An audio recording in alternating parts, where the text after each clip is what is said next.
this? Are you ready for this? To be a champion, to change the system, it's all a revolution. This is a moment. Are you ready to fight? To rebuild this?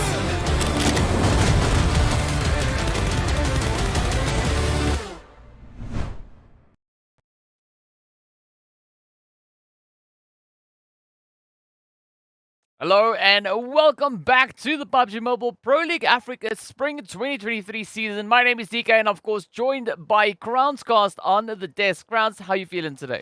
I am just as excited as I was yesterday because these teams, a little birdie told me that they're coming in for more danger today. Oh, yes, I'm expecting to see quite a bit of danger. Of course, as we know, we are heading into day number 4. Over the previous day, on day 3, we saw quite a big improvement, quite a strong showing coming through from Blackhand and CRYPTICS, with Blackhand taking those 2 winner-winner chicken dinners and closing off their day with 53 total points that they were able to secure. So a very impressive step up that they've shown right there. And I want to see how that then translates over into today's game. As we know, we are 1 day away from our final day for the very first phase, and it is a very essential day, right? Because the teams are running out of opportunities to lock in those positions on the overall standings. Yeah, today is that day where you cannot sleep anymore. If you're sleeping, you have to wake up. And I like the fact that some of these teams actually did understand that, as we did see that come through yesterday from Titan Gaming to be specific. We saw them sleeping all day long, but then they decided to wake up because they finally understand that, you know what, this phase is gradually coming to an end and we need to start playing better. Yeah, they definitely have to. And of course, as you saw there, we are going to be taking a look at the format also then coming up next, just to get a bit of an idea and just to remind the viewers as to what is yet to come and where we are going for the duration of this event. As we know, of course, it is going to be 3 weeks of league stage. And so far, I mean, the first day was pretty insane, right? Moving into the second day, the teams just upped the ante. Day 3, they went even further. And now I want to see what day 4 is going to bring on through. Of course, as we know, it is going to be day number 4 of 5. All 20 teams competing.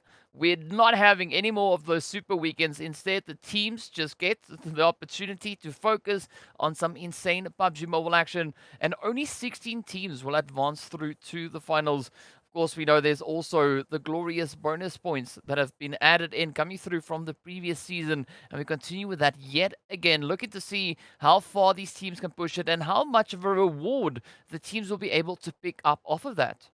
Yeah, exactly. And even speaking of these rewards, you have to start talking about that head starts that they get when we go into the next stages, right? When they go into that finals. And we said it, the highest points a team could gather going into the finals would be 80 points. And imagine having 80 points at the beginning of a finals. You know you're in for a long stretch. Yeah, I mean, we've not yet seen it happen in the Africa region, and I'm curious to see if that is going to be a potential for this season. Based on what we've seen so far from these teams, it's quite difficult to say really how it is going to play out. But of course, there's only one way to find out. We got to ride that storm all the way to the finish. But as we know, the bonus points being up for grabs, and the only way that the teams can ensure that they get a decent helping of those bonus points is through utilizing our point system. Now, we saw this change up going through into this 2023 season, changing from 15 points for first place to 10 points instead, and has enforced quite a bit of aggression now coming through as the teams really have to step up, because if you get taken out anywhere between 9th and 16th place, you're not awarded a single placement point, but you can still make up for that with those elimination points. Yeah, we're beginning to see teams actually rack up those eliminations. Teams that we would actually see be quiet, more strategic, now beginning to, show those elimination part of them, which is something that I really enjoy to see because, I mean, we're out here for the aggression, right? We want the teams to show that when they come across any team, they're able to take them out. Yeah, definitely able to take them out. But of course, yeah, what you're also going to take out are those bonus points. And here is the distribution that first place unlocking themselves 20 points and 20th unlocking only 1 point. So either which way, regardless of where these teams place, they will be picking up bonus points. How much? We'll have to wait and see once we get to the end of the week. But as you've already pointed out, there will be 4 opportunities for that. Once at the end of every week, but also at the end of the league, right? The overall positioning of these teams within those league slots will also then award them a few additional points. So there's going to be a lot to work towards. And as we know, once the teams then have all those points, as you've also said, they will be taking them straight over in towards the finals. And as we now get ready to take a look at that prize pool as well, it will give us a bit of an idea as to what that prize pool distribution is, right? How the overall prize pool is broken down. Aside from the amazing cash rewards that we've got coming through into the finals, the teams also get their reward for this league stage, as well as the MVP and that $1,000 going towards the Vikendi rewards. Yeah, I tell you, and the points are spread out in a nicer manner than the prize pool because that prize pool distribution definitely reduces quite a bit as we go into the finals. $5,500 for the champions, and then second place reduces straight down to 3,500, and then it starts to reduce, from there on out. So I'm pretty sure all of these teams would be gunning for that spot when the time comes. But one thing that they would also be gunning for would be those Vikendi rewards because we all know there's bonus points coming through from Vikendi as we head into it. Yeah, and then we can see it as, of course, the Robin Hood, which is worth $200. The Look at My Style, which is $300. The One Man Army, the Viewer's Choice, as well as the Focus on Elims. But I'm really looking forward to that Viewer's Choice to see who the community chooses to get that $200. But of course, we've already been talking about this a bit, right? For the Look at My Style section, the most extraordinary knockout points. I mean, we've got the pan in there, we've got the vehicles, and as you've also said, Africa really heavy with utility. So I think there are going to be quite a few teams looking to just capitalize on bringing in some points with nades. Yeah, exactly. And even when we start to talk about just those getting those points, we're beginning to see even some teams getting ready for this one-man army. I mean, we did see the likes of Icy and Old Boy yesterday showing us that they are capable of holding it up as a one-man squad, right? We also saw it too from many of these teams, and you can just tell that, you know what, maybe a couple of these players are already keeping it in mind that, when Vikendi comes, I know how to survive on my own. Mm. Yeah, and I mean, we'll have to wait until Sunday to see exactly who will be those teams to just own it up as they step over onto the glorious, glorious Vikendi. But I mean, things are just rolling forward. I mean, we're seeing quite a bit of a big build-up coming through here. And of course, let's take a quick look at that calendar as well. We are almost there. Sunday is just one day away. Then we're going to be having a bit of an opportunity here. See who's going to be wielding all those bolties, all of the crossbows, and just where all these spans are going to fly. Exactly. But while they're doing that, we're going to be seeing the teams do a lot of research. I like the fact that they have a couple of break days on Mondays and Thursdays. You get the time to go over what has happened in the previous week, get a little bit of rest, relax your thumbs, relax those indexes to get ready for the next day. But as we all know, there's only 4 days of rest, which means all of these teams need to re-strategize, get new things ready as they head into the finals of the tournament. Yep, there's going to be a great opportunity for the teams to get those VOD reviews done and ensure that they've got all the necessary information before moving in. But I think there's going to be a lot of excitement coming through, right? We've seen the teams as they progress from the league stage into the finals, stepping up those performances. But we've also had it happen just in this week, right? A lot of teams rising to the occasion, like we've already mentioned, the players coming through from Black Hand. We did see CRYPTICS also stepping it up. You've also pointed out the players there from Titan Gaming coming to the realization just yesterday that they really need to step up because there's no opportunity to let anything pass you by. Exactly. And speaking of teams that need to step up, when I look at these participating teams and how they're grouped up in different groups, we know the group changes every week, but still, I'm keeping my eye particularly on Group C because Group C has Vampires and URUS, right? And we did see Vampires and URUS show us that they have a whole lot of unsettled business out there in Miramar. So, which means regardless of how it is unavoidable. So, I'm keeping my eye out on how all of these teams are going to maneuver their ways around the groups as the group continues to shuffle as we move from week to week. Yep, we'll definitely see how much shuffling there is going to be, and I think the shuffle, the new group selection coming through for week number 2 is going to be quite the big call because, as we were talking about off camera a little bit, the teams have really gotten themselves into the rhythm of the opposing teams that they are competing against. Right, they know how to play against Group B, how to play against Group C, D, E, and A. So I want to see what that change is going to bring through as the teams will have to readapt yet again. Yeah, exactly. And many of these teams with that adaptation, it's just beautiful. And when we talk about adaptation, I have to talk about Timeout Esports, who were actually showing us that they were able to adapt to the lobby. And the same thing can be said about Triple Esports too. We see them starting to have better days as the days go by. And going into yesterday where we saw the likes there of Triple Esports securing about 46 points, that just goes to show that they're actually able to adapt. But now, like you said, we pose that question when we head Mm. into the next phase when the groups get shuffled. How quickly would you be able to adapt to the teams and the groups? Yeah, that is going to be a big question, especially looking at the performances that we had come through from just yesterday, right? There was a few teams that were having a pretty tough time at the office. I mean, Vampires only picking up 8 points for the day. URUS only picking up 6 points. RUKH only picking up 5 points. So I want to see what these teams are going to be doing today to combat that performance. Are they going to be looking to maybe change up their strategy, find a different approach? Because they have to, right? If they are looking to secure themselves within that top 16 or maybe just within the top 12 to make it over on towards Vikendi, there's going to be a lot of pressure riding on their shoulders. Yeah, we already see that bubble getting set up already. 62 points now on the bubble, which will eventually go up once we get into today's games. And one thing that I'm very curious to see is if we're going to start seeing, the bubble increase to something like 100 points. I think that is something that might be doable. Well, we'll find out soon enough. But of course, we want to take this opportunity also then to remind our viewers about the new RP, right? RP for month 21 is now available. Check the video to see the highlight moments of the blasted tank, the dark rain set, and of course, the gram rather, I said as well. So let's take a look at that video.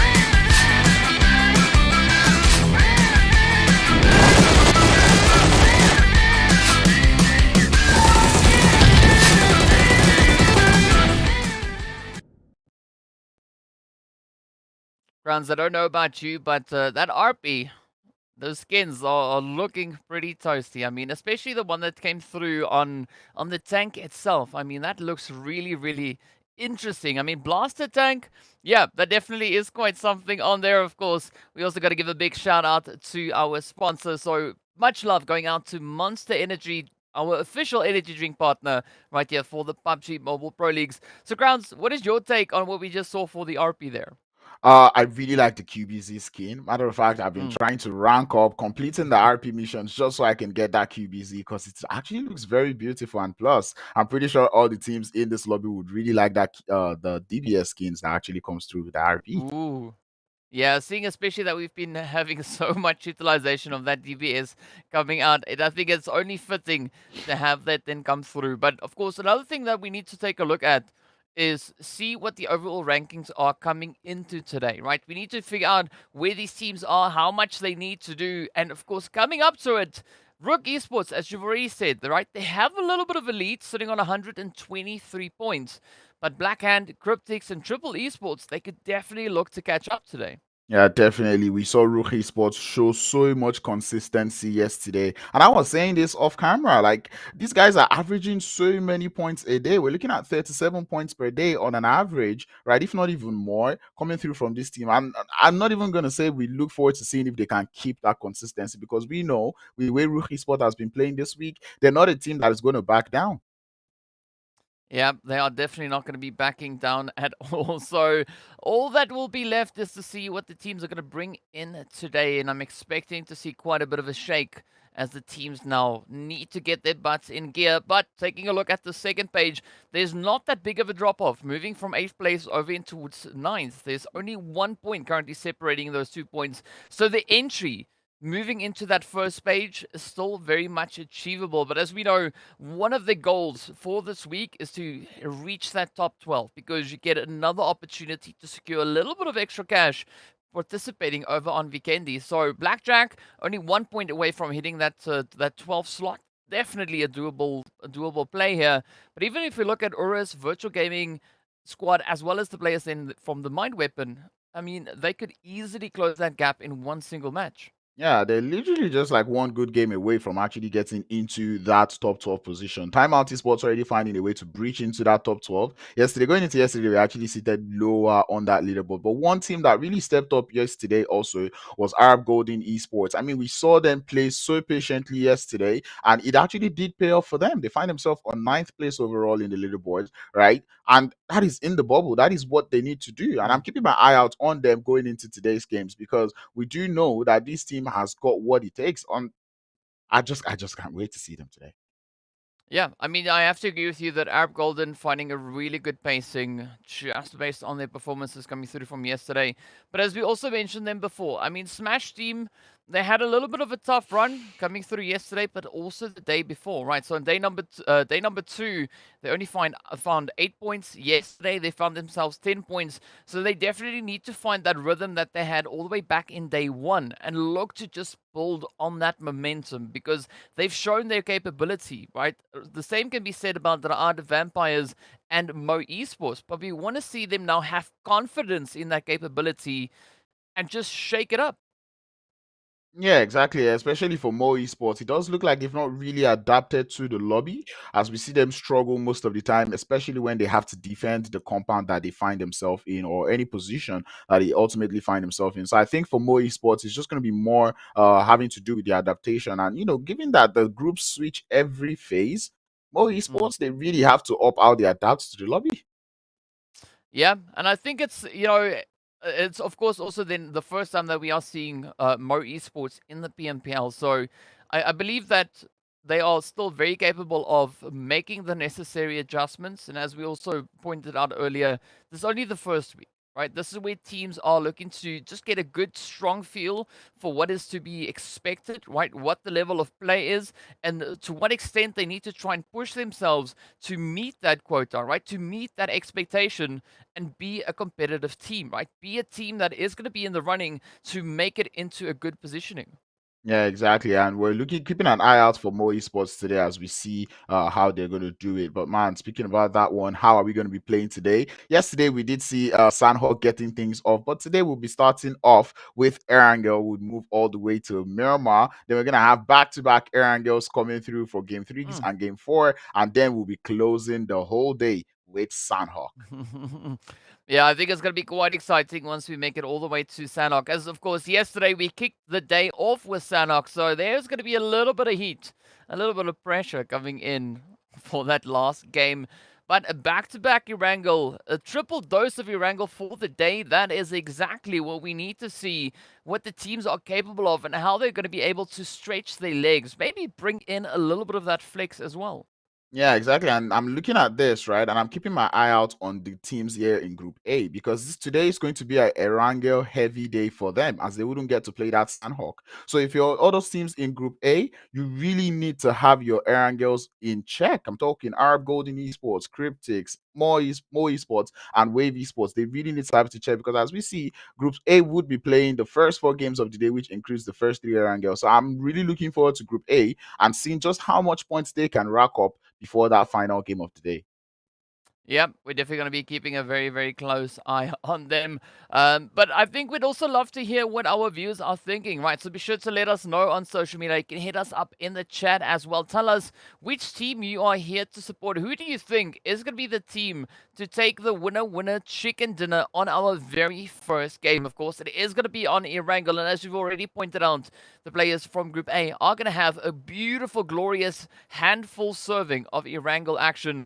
And I mean, if Wave and Mo Esports ever were looking for a great opportunity to really find a strong push, I think today is going to be exactly that day for them.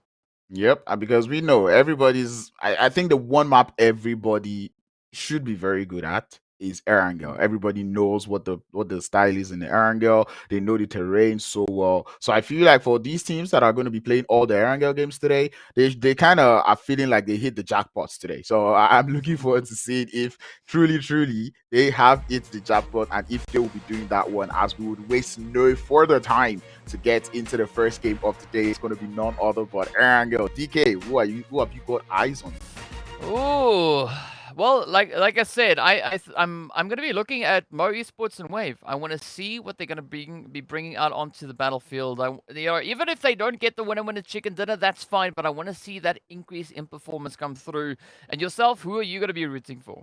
I'm keeping my eye out on the side there of are golden. I did say like I wanted to see what they've got. They did play well yesterday, but not overly so well. I'm looking forward to seeing how well they can play if they're able to retain their spot in that top 12 going into this first game of the day.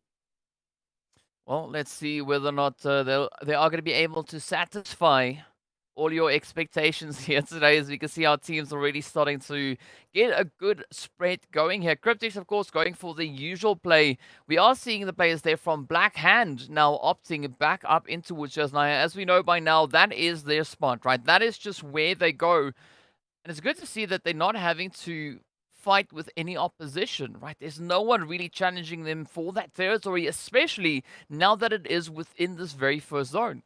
Yep, and we did see Greedy for Kills yesterday. You go over there to Yasnaya. They're not playing this first game, I believe, so we wouldn't be seeing them there yet. But who knows? Maybe when we get into the remaining Erangel games today, we probably would see that hot drop coming through. The playing part does look, beautiful. It's one that just cuts through the middle, so I think all these teams would be having not many problems landing in their preferred location. We do see a little bit of a skirmish happening out there in Pochinki, as we have this idea of URUS and Ra'ad looking to have a hot drop Ooh. here. Well, there we go. There we go. Getting us right off into the action. As Ghazi now has a bit of a honey badger. I mean, we haven't really seen the honey badger being utilized at all. I don't recall seeing a single knock coming through from that in any of our previous days of play. But who knows, right? Maybe I'm wrong. Maybe we just not watching. Maybe I was just not paying attention at the right times. But either which way, I want to see whether or not that honey badger knock is going to come through. And Ra'ad now, I like the positioning that they're playing with here, right? Keeping a very kind of condensed, close-up angle and having quite a few weapons pointing at the single target is far better than, trying to play a few different plays all towards different angles.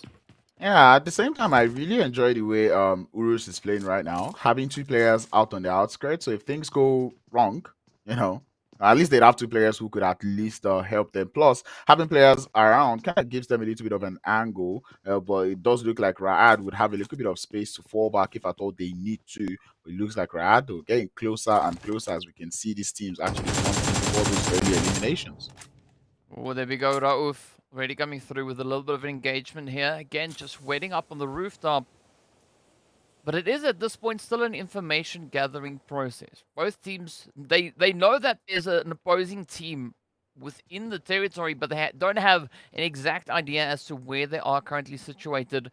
And now we can see Ra'ad slowly moving forward. I like that off-angle push coming through from Rami, trying to encircle, maybe flank around the players here from URUS. Once I think Rami makes it up to that church potentially, that could be a very, very powerful position then for Ra'ad. Yeah, very powerful. We do know there's a player of URUS just around that area, but it's not going to stop him from getting to the church. Right now, it does look like Rad looking to go for a little bit of isolation, distraction, to kind of make sure that their teammates, Rami, who's trying to get an off angle, does not get spotted, which is a nice play. You want to make sure you're keeping Ramsey watching and, saying like, oh, I need someone watching me, all the attention out there on Rami, but Rauf on the roof will get spotted by that off angle we did say was going to be important. And there we go. This is going to be the introduction to the push as Ra'ad would go upstairs to again get in the knock. URUS now down to the final two. Oh no! Weiss hitting themselves with a bit of a self molly on that one. Not ideal, but it's okay. It's not the end of the world, but a great opening coming through here from Ra'ad. Already finding that knock, following through. Great opportunity onto Rauf as well. As Ra'ad now getting ready to just mount a full-on aggression. You can see already Farokh just trying to figure out where are they going to look to get themselves situated, because Ra'ad not wasting time, just rushing forward and so aggressively. Yeah, the pre-fires coming through from them is absolutely wonderful. Flashbang, but it's going to be one for the self, as the push would have to start upstairs. We do see the idea of Raad not going to sleep on that knock that they have. They know it's currently a 4v2, and you can see them trying to capitalize on that advantage that they have. Rami up against Wise, trying to see if he can get a couple of shots to connect. Find a little bit of luck, but not quite the full damage. Wise with the UMP would be able to get one knock and make that Farouk get in the second, even in the tides. But Wise will fall. DBS in the hands will get one more knock. And Farouk is got something cooking, but Hazem would be there to stop him in his tracks, as the side there of Raad would be the kings of Pochinki.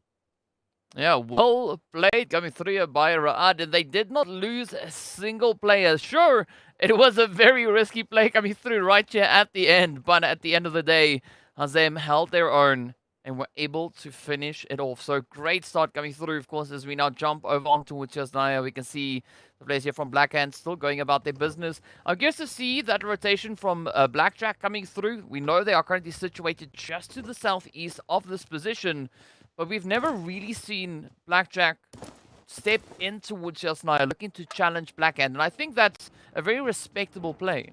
Yeah, and even more respectable would be Vampires Esports, right? You know, we see them also land close to the side there of Blackjack, but you know, both teams find a way not to fight. You know, those three teams in that triangle, Mansion, Lipovka, and Yasnaya Poliana, not quite going for a fight against each other. It's quite respectful plays that I enjoy, and you know, you kind of like it when the players do this. You know, save all the activities for the later phases of the game. Yeah, and you know, as you said, it is a very respectable play indeed. But now we are going to be looking to see where our teams will be rotating towards. It does seem like Vampires are opting for a little bit more of a southern push here. And this could be a risky one because we know Titans, they've dropped over in towards Malta. So there could be a little bit of a convergence along those pathways. But then looking at the players here from Lag, they've got a very nice setup happening right here. A little bit of a bowl angle that they do find themselves in. But the rest of the opposition is all towards the north and a little bit further on towards the western side. So I'm not really all too worried about Lag's current positioning. Yeah, I'm actually happy to see like esports now playing together. We saw them yesterday try to hold some deadly splits, which did not really help them. We saw them losing players one after the other to like, you know, isolation push coming through from all of the other teams. And right now, seeing the players there from Lag Esports be together with themselves in one position makes me just feel confident that, you know, they've probably got something better coming into the games today. Yeah, there's only one way to find out. We got to stay glued to our screens to figure out exactly what will happen. But in the meanwhile, Ab Golden playing a little bit of that elevation, but going for a 2-2 split. We do see Quality and Wanted now making a dash a little bit closer towards that center zone. Not really committing to school just yet, but instead hanging up on those hillsides. And I think that's going to allow them some great information because, as we know, at this point, information is going to be absolutely key in that zone. Now moves further up north. Look at this, though. RUKH, Blackhand, and CRYPTICS already well established.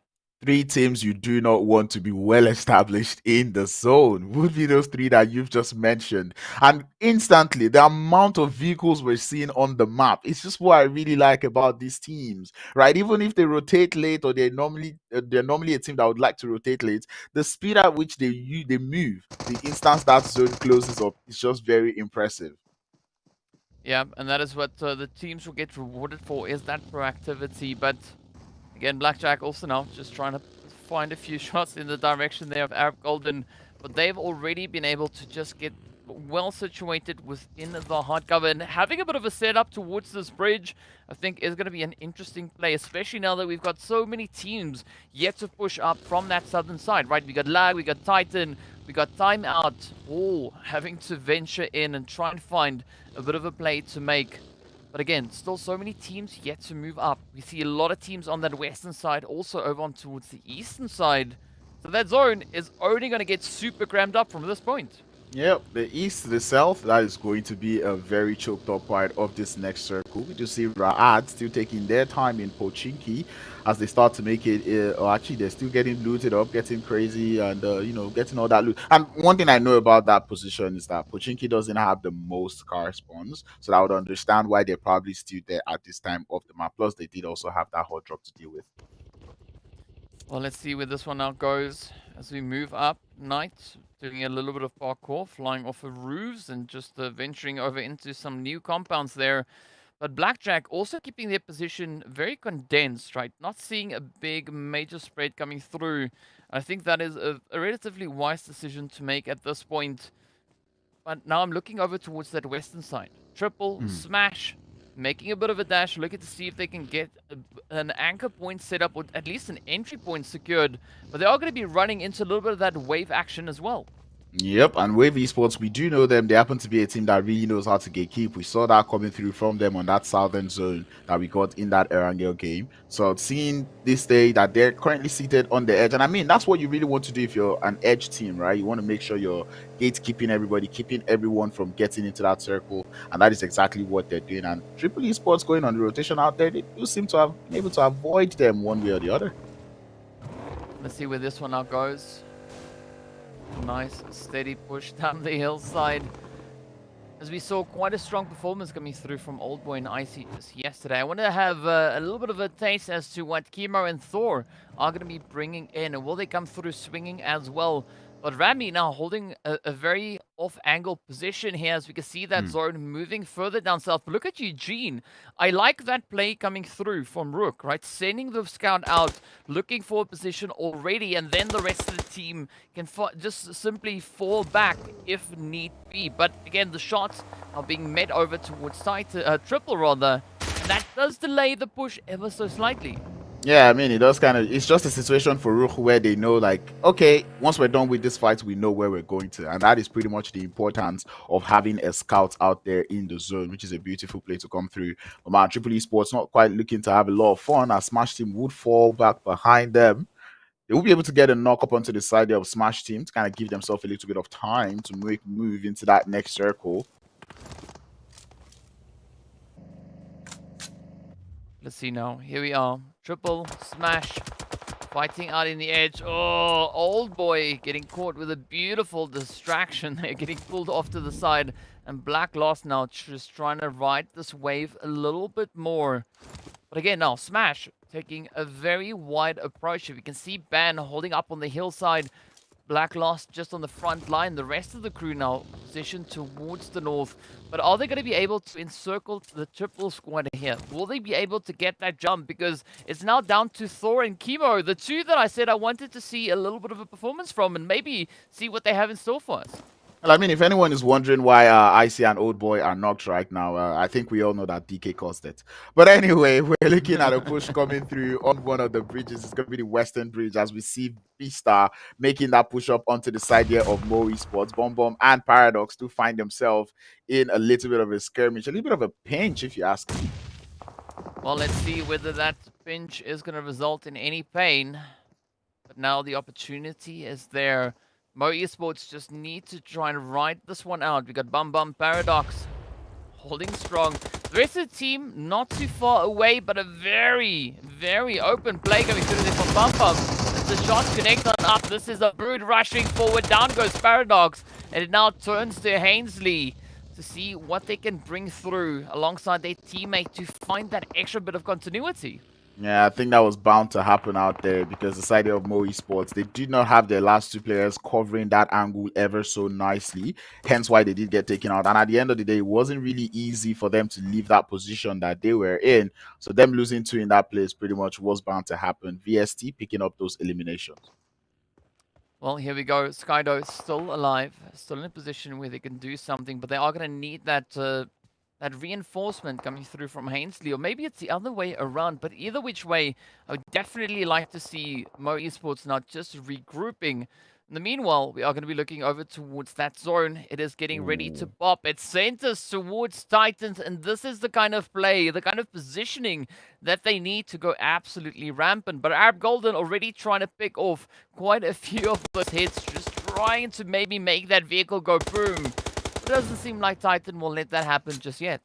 Yeah, and I enjoyed the rotation that has come through from Titan so far. Started on that late rotation, went all the way to that eastern side of Yasnaya, and then now they find themselves on the center of the circle, which is pretty good rotations coming through from them, as we can already see them trying to take an advantage of the squad houses just on the outskirts of the RUKH area where Arab Golden finds themselves in. Oh, but now it's going to be a curious game to see whether or not Arab Golden can meet them head on. Will they be able to survive? As we know, Titan quite the formidable force to go toe-to-toe with. But an interesting thing that I'm noticing is that the rest of the teams are opting for a northern push, right? There is a big gaping hole as the teams are looking to rotate towards that northern side. And, I mean, it's going to be pretty tough. We got Wave, we got MEA Esports Smash, we got RUKH, we got Black Hand, as well as CRYPTICS yet to move in. Yeah, and I think this is one of those zones where these players can see that this is the circle where we have to pick to eat one of two sides, right? We can either remain on the north or we go to the south, right? And we can see like many of these teams understanding that, you know what, in this type of circle, instead of having to do the pick my luck, we're just going to try to see how many eliminations we can get, try to clear everyone who's on the outskirts of the circle. And I think that's why we're seeing more edge gameplay coming through from the teams out here. Well, let's see if that is going to continue to evolve as the teams now continue to find a bit of an opportunity here. It is going to be Wave to get pushed onto what's next. As RUKH come knocking on the door, out goes the molly, so the rush, the push is there. Gaddafi with that S12K now, just trying to find a bit of a play, but unfortunately, the knocks will not work out. The nades flying in yet again. Wave, ooh, managing to hold on actually quite well against this onslaught coming through here from RUKH. Yeah, I just love to see it. Himo and one knock, the last two players alive, having to push up onto Pusher. Definitely too much for Pusher to handle, as the side of Wave Esports will emerge victorious in that building. And this is what I was talking about. Wave Esports knowing how to hold and keep teams out. And this is just beautiful defense coming through from them. Oh, but as we know, there's still quite a bit of work to be done here. Wave now needs to be cautious. And CRYPTICS could also come on knocking to that door. It does seem like CRYPTICS putting a little bit more focus on that eastern side. But again, it's a very risky rotation because we got Black Hand and the players from Vampires situated not too far away. Mo, yeah, very exposed, as we did see Hainsley and Skydo in a little bit of trouble. But speaking about trouble, it is going to be VISTA now finding themselves in a bit of a sticky situation here as Ra'ad has applied quite a bit of pressure, but that nade could be the one to seal the fate for Ra'ad. Unfortunately, not doing the necessary damage, but out comes again with yet another nade. Oh, finds that confirmation. And it's now riding solely on Bisq. Yeah, it's now a 1v1 between Bisq and again. A grenade to take down the AHP of again. Will take him down, but Bisq is still holding up quite strongly with the EBS. Will get felled by again. And Ra'ad once again coming in clutch for the team. 6 eliminations for this guy. Yeah, that is them coming in clutch indeed. But we can see up in that center zone, things are looking pretty grim. It is going to be Mo Esports now reduced down to 1 as CRYPTICS also just came rushing forward. But if you jump over on towards this northwestern side, it's still going to be Smash and a Wave continuing on with a bit of an altercation here. Neither team really looking to disengage, and Smash now just trying to play the ridge, trying to reach across with those utilities, but the same thing happening on the side of Wave. Yep, the gatekeepers now fighting against each other. It's a battle of who can gatekeep the most. We do see the vehicles, and when we see players hop into that buggy, we know they're looking for information. We know they're looking for that run over. As we try to see, as we see the side here of Wave, try to move closer and closer to the side there of Smash team. Let's see whether or not they'll be able to reach all the way on through. Some really good positional, also rather good nade angles being thrown out here. We can see those smokes now being deployed as the teams, they need that extra little bit of hard cover just to get themselves patched up. But they got to be careful, because if they make too much noise, they could maybe draw in a few unwanted visitors. Fortunately, I don't really see anyone being all too close to them. We also then still have Ra'ad and Timeout rather situated down on that southern edge. But here we go, Ban now pushing forward with the buggy, looking to see if they can find those few Wave players just sat on the opposite end. Yep, and you can just tell that there's a whole lot of information gathering because of that ridge line that both teams have in between them. It's hard to kind of tell where these players are and how you can actually approach this fight. Hence why we see them getting into the vehicles, but Ban will get taken out by the third party. Gaddafi understanding what is going on, but this is maybe too much vehicle action coming through from them as they have to go for that full send onto the side of Smash team. Elias now, he's got visitors as we see the shotgun in hand for Gaddafi looking for that knock. Sanzo trying to see if he can go for the defense. Himo would fall for Wave Esports first as Gaddafi now looking to go upstairs, trying to find that play, but the third party really imminent onto the side there of Smash team.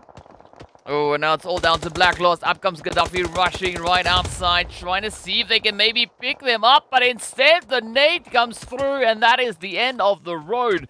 Another team now getting sent backing down to the final 10 we go. But Black Hand opting for a 2-1-1 split. We can see Red Ox and Storm just slowly encroaching up on this Wizard Tower. Yeah, and I was going to say that speaking of teams that are keeping quiet a little bit, it is the side of Black Hand. So far, so good. They've only taken out the side there of Vampires, but then they're sitting on only 4 eliminations. But we see them on these 2-2 splits that we would usually see them on. And we know how dangerous this could be when we see the side of Black Hand on the split. Oh, look at MG just playing a little bit more of an aquatic approach and just trying to survive out in the open. Meanwhile, CRYPTICS, oh, they don't want to give up this bridge position. It's such an essential play, especially looking at where the zone currently is situated. But we are going to find out in the next few moments where the next phase will be taking us and whether or not these teams can continue to play along that bridge line. Look at the arrangement of the teams, Grounds. I mean, taking such a cautious approach, right? No one really want to getting away from that kind of edge positioning. Yeah, because like I said, it's a zone where you have to pick between 2 sides. If you overcommit early to the center of any of the sides, you're going to get taken out because there is no single cover. Seeing that there's 27 players still alive, it makes sense to see why there's so many players out there on the top and on the bottom of the bridge. Our bridges. This could be Lang's opportunity now as A9Q is spotted out a bit of an angle towards Wave. But Lazy Boy also just hugging the edge there. They don't want to give up anything. RUKH, meanwhile, now trying to see if they can maybe contest the plays here from timeout for a bit of a compound play. Again, this compound could be quite the sought after spot, especially seeing that it's currently within this next phase. Yep, and it gives a whole lot of sight onto that next circle. So seeing this idea of RUKH wanting that compound is a nice play, but at the end of the day, they are going up against not just anybody. They're going up against a team that has more players than they do, which means, you know, that attack might not just be as strong as they want to, but you've got to say it's RUKH waking up today. Yep, they've definitely woken up quite a bit, but here we go. Titans still holding on to that southern positioning. We've got Lag, CRYPTICS, and Blackjack still holding towards the bridge. But is Arab Golden now going to be able to reach in as they come knocking, trying to see if those nades can find the point? But Titans, they've sent out those smokes. They don't want anyone to get a clear line of sight. But here we go, Arab Golden pushing up. Want to apply an extra little bit of pressure, and it's going to be a very risky play, but it's just an absolute bombardment of utility all over the place. Yep, something that we never, not see in the African region out here. But our Golden being one of those patient teams, we've seen them play so patient all through the day, and now they've lost that patience as they go up for the push onto the side of Titans. One more player would fall, but the trade has been initiated. Wanted would also go down, but from the side would be Rugal to clear things up as Arab Golden emerge victorious. But man, the third party is onto their position right now, might be preventing that revive to come through up onto quality. I mean, that was quite an impressive push coming through from Arab. And here we go back to the bridge. Lag, CRYPTICS, both teams just trolling each other. They're looking to see who's going to be the next one to fall. I mean, but it's such a cautious play. 2 players coming through from CRYPTICS, a full squad from Lag. And now, Mexico wants to go fishing. Want to pick up a few of those trades out the drink. But timeout. Ooh, very bold move going through with the vehicle. But Rami sends that nade across. Yep, and that will reduce the side of timeouts to just 1 as the third party come through from the other side of the lake. And now our timeout did not play this one well. They get taken out, and the side here of RUKH would be so happy about this one. Already sitting on 11 elims. Where was this RUKH? And I was going to say this, are the side here of Black Hand aware of the amount of teams that are currently occupying that eastern bridge? I've been waiting for them to get to this position, and it does look like they finally would get to the bridge to start to find those players. I mean, that is going to be a very interesting play indeed to see what Black Hand will be able to spot out that bridge opportunity.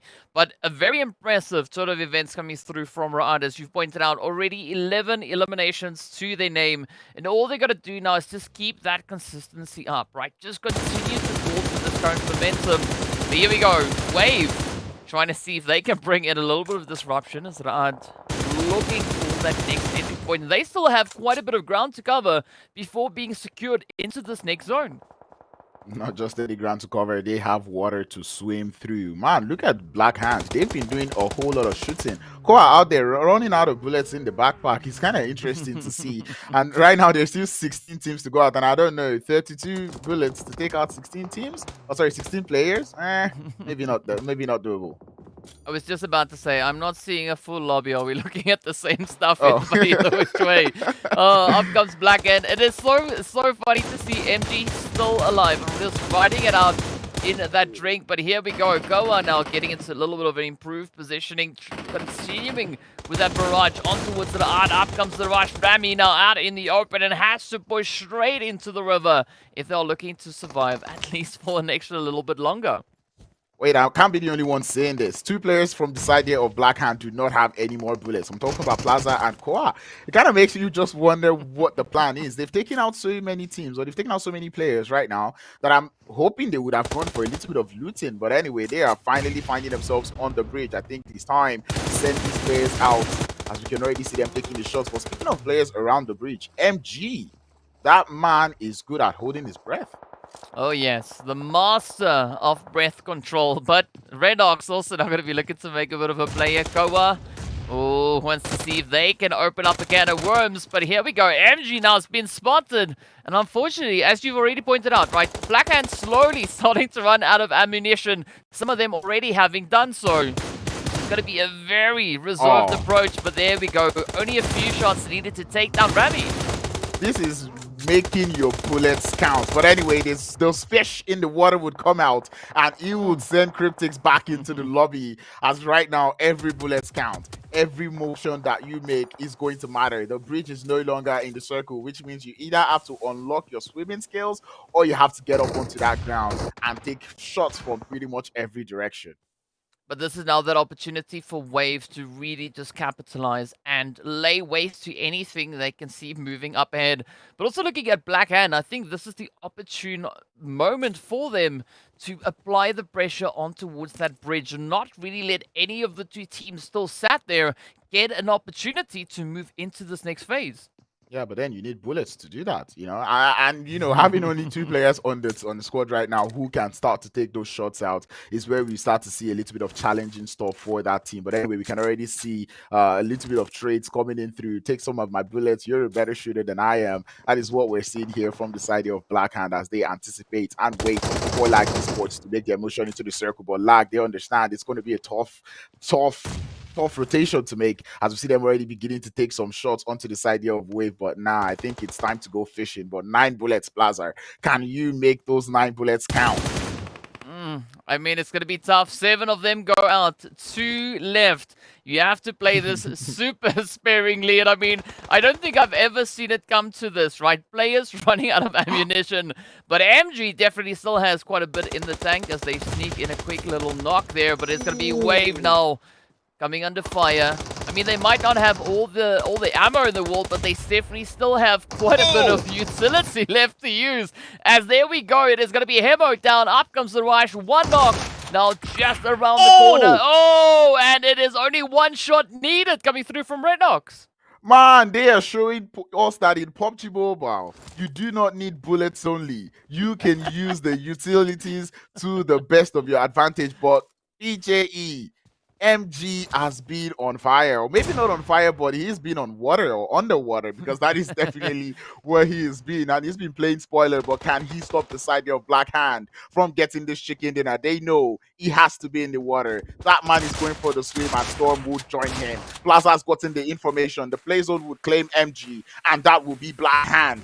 Started with the winner chicken dinner, the first one of the day. Heavy is their hand, and they have done it again. I mean, an absolutely insane performance. Black Hand running out of ammo and still being able to take that winner chicken dinner. I mean, what more could we have asked for? This is the most interesting chicken dinner I think I've ever seen in a game of PUBG. But of course, we got to give it there to MG as well, right? I think he should name himself to Aquaman, because that was the longest position underwater that I've seen yet. I tell you, and how he wasn't spotted, I have no idea. I think he just really made use of that buggy that he drove into the water, because he kept on using that buggy as a cover, and the side of CRYPTICS and LAG Esports did not even spot him for 1 second, and ultimately he was involved in taking them out of that game. But you've just got to admire it. Like you said with Black Hand, this was bullet counting at its finest. I mean, you're right. If you run out of ammo, maybe you should start throwing your weapon across the place and see what happens. I mean, it's just so interesting. Like, it doesn't make sense, right? There was so much carnage on the banks. They could have stepped up. They could have opened up one of those loot boxes and grabbed a little bit of additional ammo. But instead, you know, they were just like, you know what? We got what we need, and we'll make it work. And boy, did they make it work.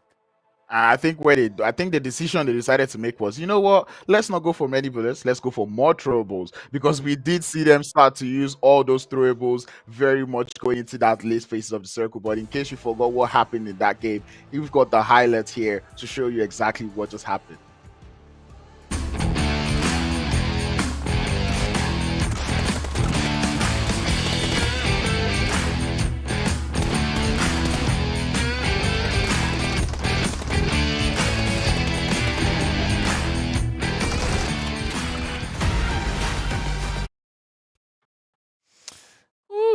All right, so I think it's now been established, right? You don't need ammo to win the match. You need a lot of utility. This is Africa, so we've already seen a lot of that utility usage come through. But now I want to know what is going to be that next thing, right? Because it seems like these teams are coming up with creative ways of getting the victory every single match, right? We've seen solos waiting in the same spot for the longest time and then just jumping at the exact moment to clutch that winner chicken dinner. But of course, we need to take a look at those points. And it is 12 eliminations coming through for Blackhand, 11 eliminations coming through for RUKH, and of course, Wave kicking up a bit of a storm with 9 as well.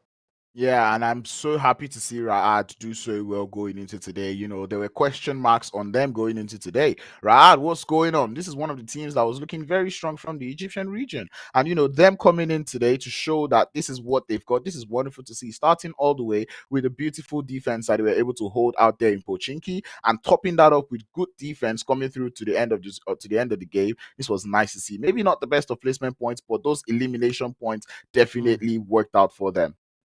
Well, we were curious to see whether or not RUKH is going to be bouncing back, and I think it's safe to say that the answer to that rather is yes, right? RUKH really bringing in a strong start to the action here today, but a very exciting game number 1. It is now time for us to, of course, move over into that second page to see what these points look like, right? It is starting off on 3, slowly making its way down, but it's been a pretty tough run for Mo, Triple, and URUS. Yeah, and there's something about Arab Golden Esports at 9th position, because they're 9th on the overall ranking, and now they're 9th going into this game. You guys need to let go of that position. But once again, we see Titan not quite grabbing the best or the most of points starting the day. Are we about to see a yes today again? I hope not, right? I want to see Titans bounce up. If we saw a bit of a push come through from RUKH, we want to see something come through from Titans. So maybe that could be around the corner. We know they are a team that is very capable of pulling off a move like that. And in fact, just doubling down on so much aggression. But is that going to be the opportunity moving into our game number 2? As we know, match number 2 is going to be over on towards Miramar. So that could be exactly the recipe they need. Yep, exactly. And Miramar being that map that brings the heat, you know, definitely these teams need to start cranking it up. And yesterday, we did see the first game of the day, the zone closed up, you know, and that kind of sets the pace for the next 2 games that followed afterwards, right? Now, today's first game being that game, now it's been set. I think we're looking forward to a Miramar that is going to show more madness than it normally would do. Oh, I definitely hope so. But of course, on that, while we wait for Miramar, we are going to be taking a very quick break. So be sure to stay tuned. We'll see you guys right back afterwards.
is here. Oh, thank you. Thank you.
Hello and welcome back to the PUBG Mobile Pro League Africa Spring 2023 season. This is day number 4 and we've been seeing quite a bit of insanity already coming off of the back of our very first game. But of course we want to give also then a quick big shout out going out to Monster Energy, our official energy drink partner right here for the PUBG Mobile Pro Leagues. Now, Grounds rather. Well, I'm going all on a whole bunch of different names here. We've been seeing quite an impressive play, right? We've had Aquaman showcase. We've had almost zero ammo chicken dinner come through. Like, what are we going to see when we move over in towards Miramar, all right? Are we going to have Inferno maybe come through and make a bit of a showcase? I mean, Inferno is not something that would be too hard for these teams, given how well they like to use the throwable. So yes, if you want to go into Miramar showing that you've got the Molotovs, please do. I really want to see that one. Although I do feel like going into this Miramar, we'll be seeing more 4v4 fights because that's kind of the tone and the pace that these teams have set already in this first game of the day. Well, there's been quite a bit of a pace, but now it's all going to come down to whether or not the teams can match that and step up, right? We've already been saying that we want to see a team like Titans now use the opportunity on Miramar and showcase their talent. Show us the Titans, rather, of old, right? We want to see that absolutely insane play come through. We're going to ask you, though, before we make our way towards that, right? We've seen a plethora of different flight paths come in. Where do you want to see the flight path go and potentially maybe that final zone finishing up in towards? Yeah, I think I want a brutal flight path this time. Probably a flight path that is on there on that western side. You know, those long north ones. Yeah, probably that touches that ruins area. And then I want to see a zone that goes all the way towards Puerto Paraiso, somewhere on the opposite end. Kind of challenge these teams, see just how well they can move and how well they can rotate going into that one. Well, of course, as we know, stepping up into game number 2, it is going to be Group D sitting this one out. But with regards to zones, I agree with you that I want to see a southern shift, right? I want to see the zone really challenging the teams, going in a different direction of where the flight path has gone. Yep, and seeing that Group E, or sorry, big that Group D will be sitting this one out. That's RUKH Esports, Smash Team, Team Raad, and VST Gaming. Almost makes me feel a little bit bad, especially given the fact that Raad just had a pop-off game going into this or out of this Erangel game. So, having to sit back after grabbing so much intensity. It's kind of not what I want for Raad Esports. I want them to continue with that momentum that they've gathered.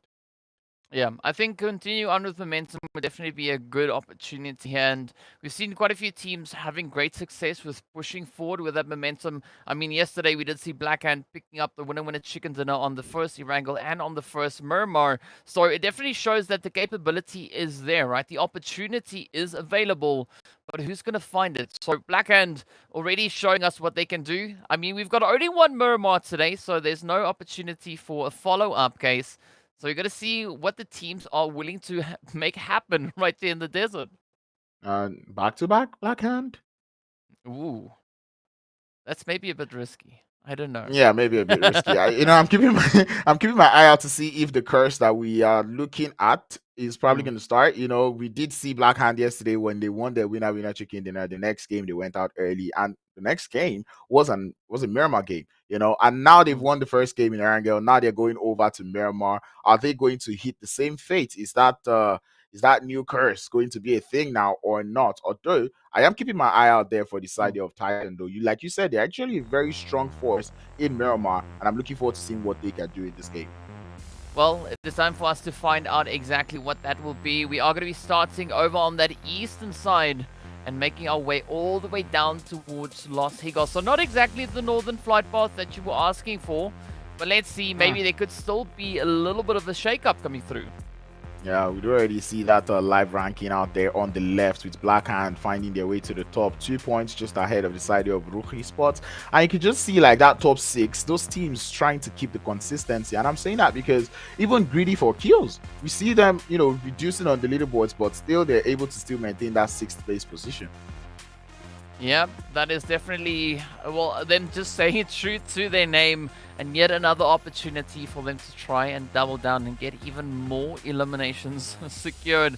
But again, the spreads continue to push through. We can see Greedy heading in the direction pretty close there towards Chumacera. But it doesn't seem like there's going to be too much of opposition really following them towards that. Meanwhile, look at the players there from the World of Battle. You can see a little bit of that vampire action following up behind them. There we go.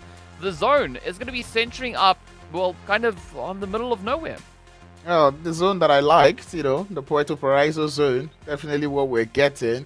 Play path did fall my hand, but the zone will not. I'm very curious to see what Virtual Gaming Squad and URUS, so actually maybe Vampire Esports and URUS were going to do going into this game, given that San Martin was not close to the flight path. But it looks like when it's not close, they do have their secondary drops, and it's good to see both teams not in any drop spots nor close to each other starting this Miramar game.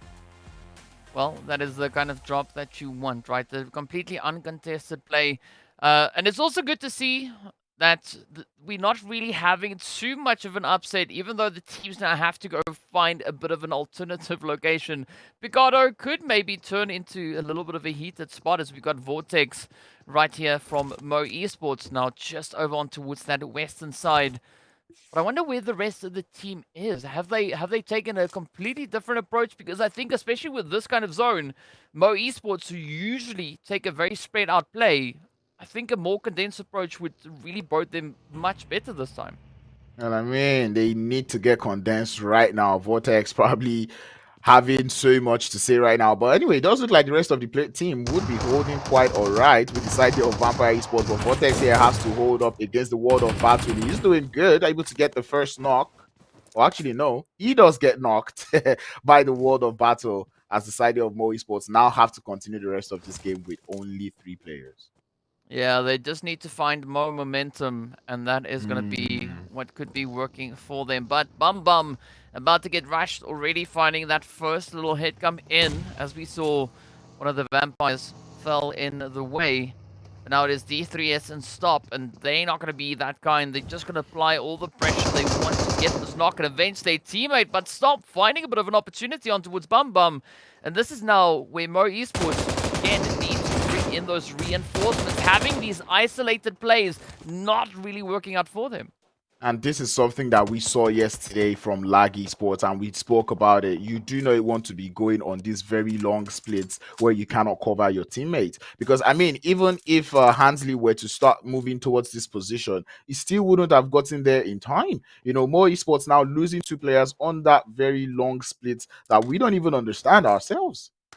Yeah, I mean, it seems to be a 2-1-1 approach that they were looking to take here. At least that is it. That is what it could have been, because we got Paradox and Hansley now situated right there alongside each other, and I want to see them now work as a squad, work as that duo, push forward, and maybe they could succeed in finding even more points.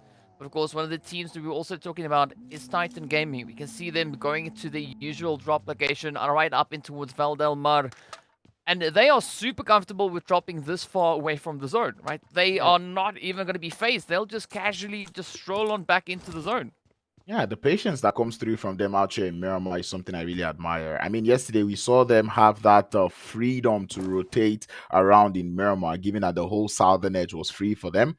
But this time, they do have a whole lot of teams in their rotation path. So I'm looking forward to seeing how well Titan will play in this one. But we do know them. They're a team that come rain, come shine, they will take anybody out on their rotations.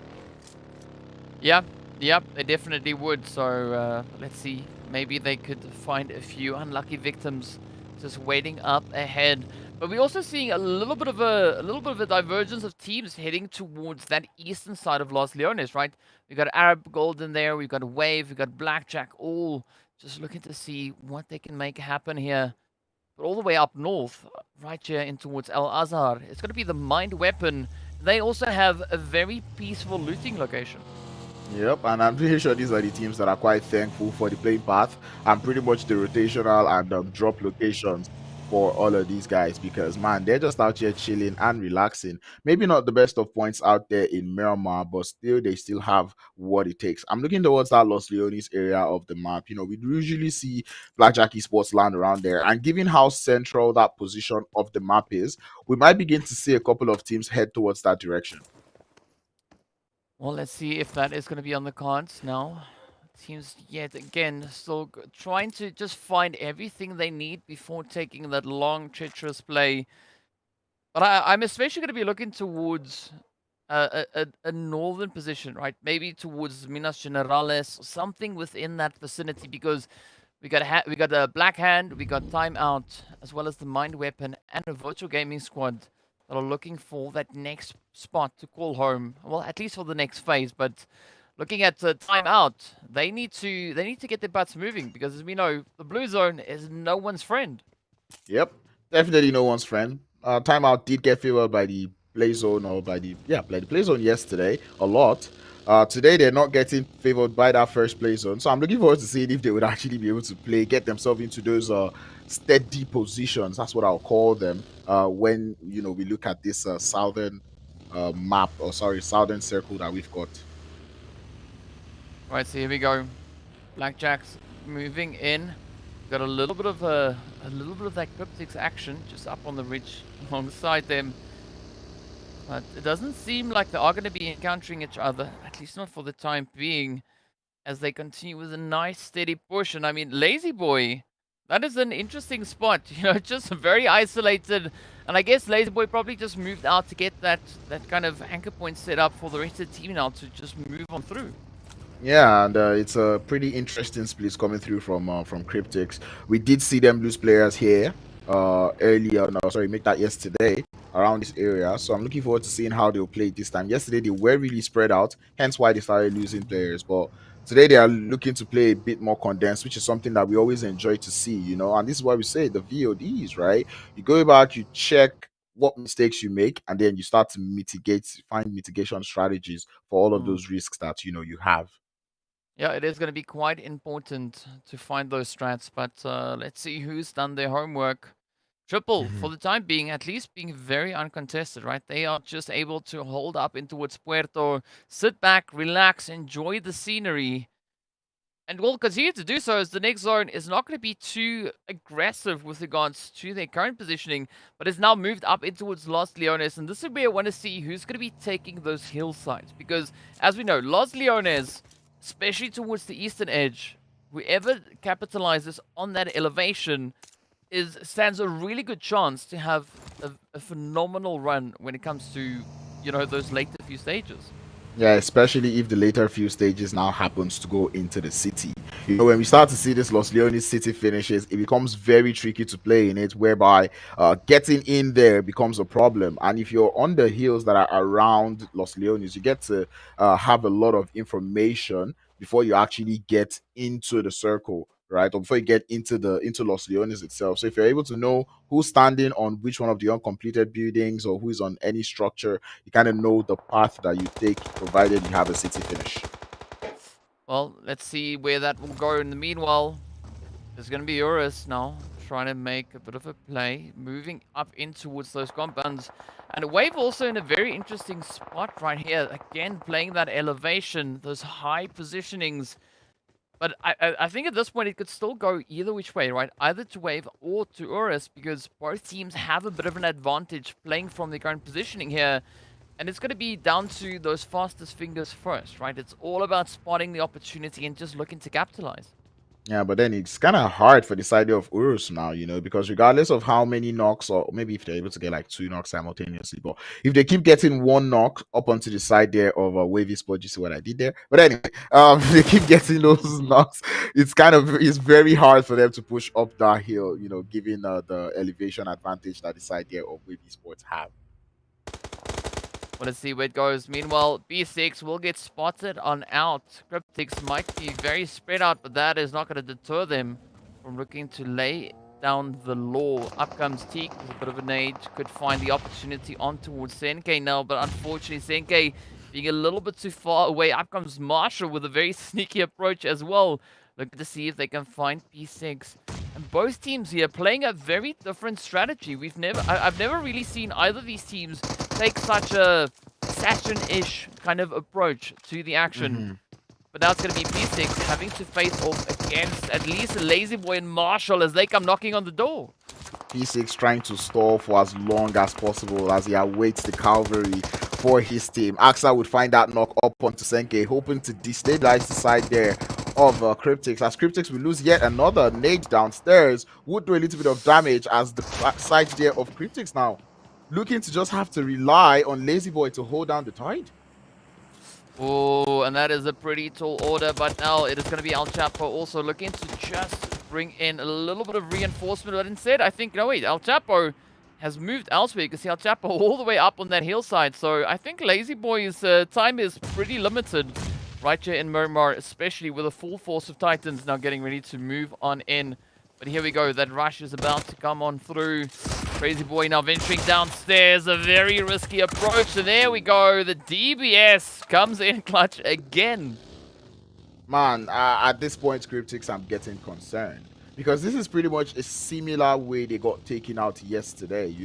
We saw them go on the split, and by the time one of their players started getting engaged, they did not quite form up on time. I mean, look at how much time El Chapo had to actually form up on his team. Well, he didn't actually get there on time just because of how wide and the terrain that they currently find themselves in. So I think playing a little bit more condensed right now would work. But on the other hand, it's Titans we're talking about. We did say it, come rain, come sun. If anyone is in their rotational path, they will gladly take them out. Yep, that is 100% correct. And here we go, another opportunity being presented to them as Greedy also then comes rushing on forward. Axa with a little bit of a cautionary hit coming through there, just trying to ward off that initial push. Trying to reach in, gets distracted, and Teak then gets the jump. Up comes the rest of GREEDYFORKILLS, but where are they going to be able to move towards as they now have to try and maybe fall back? Yeah, because they did not just lose any player, they lost Zoxy, right? And that is one of the strongest fraggers for that team. They do look to still want to take a little bit of that engagement with Fevo, just trying to see if he can lay a couple of nades to, probably tell the guys from Titans to fall back a little bit. But GREEDYFORKILLS, I think Zoxy got a little too greedy, looking for that knock, and he did get taken out there.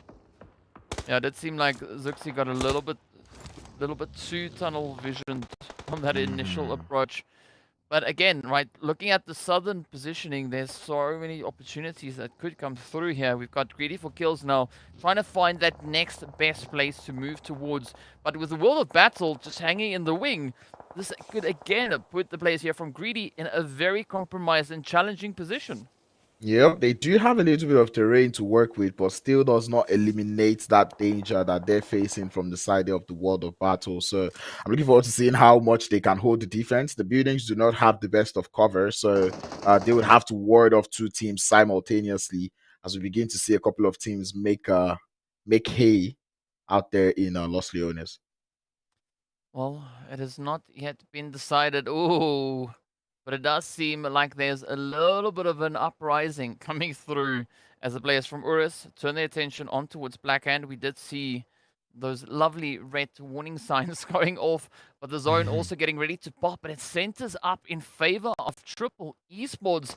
But look at Timeout and Lag, both teams also just hanging on those edges. But here we go as the players from the Mind Weapon And Vampires now look to see who will be the team to rotate out and move into that zone. Now, we do know Vampires are one team that know how to fight within cities, so seeing them going for this engagement with the Mind Weapon, it's not something that is too surprising for me. The revive will come through up onto Del Hab, but it's not going to stop the push coming through from Virtual Gate. Sorry, from Vampires, as we already see White Boy trying to see if he can smoke up. Bandages have been hurt. A couple of damage done up onto the Vampires. As the Mind Weapon will continue to let the mollies fly. We wanted to see fire in Miramar, and indeed we're seeing some of those come through. The push would come. White Boy gets felled. As Society of Vampires would lose one more for the trade. As they'll have now looking to hold his end against one more. As one more player would fall for Vampires, and all will go out as the Mind Weapon finish them out. Max with the 3-piece. Yeah, really taking it to the max and continuing to just ride it out. Meanwhile, Arab Golden, the players here from Mo Esports, as well as the World of Battle, running into each other right on the edge of zone, and that is World of Battle getting their ticket punched off. They are. But Mo Esports now having a bit of an opportunity here. They can maybe try and bounce back, as we know it's only Hainsley and Paradox, but they are looking to just stick to the edge. Meanwhile, Titans, they're not going to wait around. They'll just apply all the pressure they can muster and move through as a full force. And Arab Golden might have bitten off a little bit more than they can chew here. Definitely more than they can chew, because the Titans are awake. T comes in, gets the knock. Will get the instant flush to follow through as the Titans look to dominate on this western edge of the circle. And this is what happens when you give the Titans so much space. We saw them having so much space out there on the south that they left that south to start to focus on teams out here on the west. And Arab Golden, we did see Arab Golden take them out in Erangel, and right now it looks like the Titans want to even the scores. Oh, yep. It looks like they are coming in with a bit of a vengeance. P6 pops it through. There we go. Teak now. Oh, having a bit of difficulty as Quality now just assures that hit. But there we have it. It is the end as Arab Golden fall to 0. Down goes Mo Esports, as well as Titans are not going to be stopping there. But of course, they've had a bit of a helping hand coming through from the Mind Weapon. Titans definitely thankful for that. They would have 3 players left to go on with this game, but 9 eliminations. You can tell Miramar is their home, and they're looking to capitalize out here. El Chapo, though, looking for that smart position, but it's not going to work too much, especially when you've got Gaddafi on the top of the hill. He will get taken out, and that'll be bye-bye CRYPTICS for the time being. Oh, yep. A very, very unfortunate play coming through for CRYPTICS here, but now we still have Wave left up in the north, taking a very interesting approach. We've got 2 players hunkered down on top of the building with Petrox and Gaddafi now trying to get a bit of a flank going here. And I'm curious to see what Gaddafi is going to be doing, because if they are able to utilize that positioning, I mean, that could be exactly what they need to take down the Mind Weapon. Yeah, it's a pretty interesting spread, and Gaddafi has one job right now. Maybe his number 1 priority right now is to not get knocked, because if he does get knocked, every advantage that this idea of Wave Esports has goes down the bush. The zone would go down to the southeast. Triple Esports looking to enjoy most of that zone advantage right now. Same thing can be said about Lag, as they were able to take out the side there of Timeout, who were just out there on their outskirts. So it's pretty much good positioning coming through from both those teams. Blackjack being very quiet on the south, and I look forward to seeing just how long they want to stay quiet for going into the later phases of this game. Well, we'll find out in due course as they now continue to move all about. And yeah, as you said, right, a very, very quiet position down on that southern side.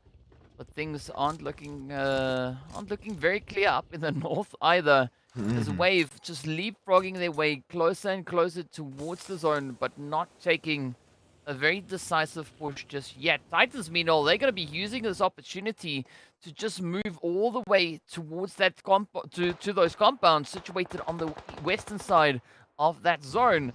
But here we go, up in the north. Wave. Oh, they come flying in on Plaza. No way they don't see him. Oh, they're trolling now. They know he's there. No, come on. They know he's there.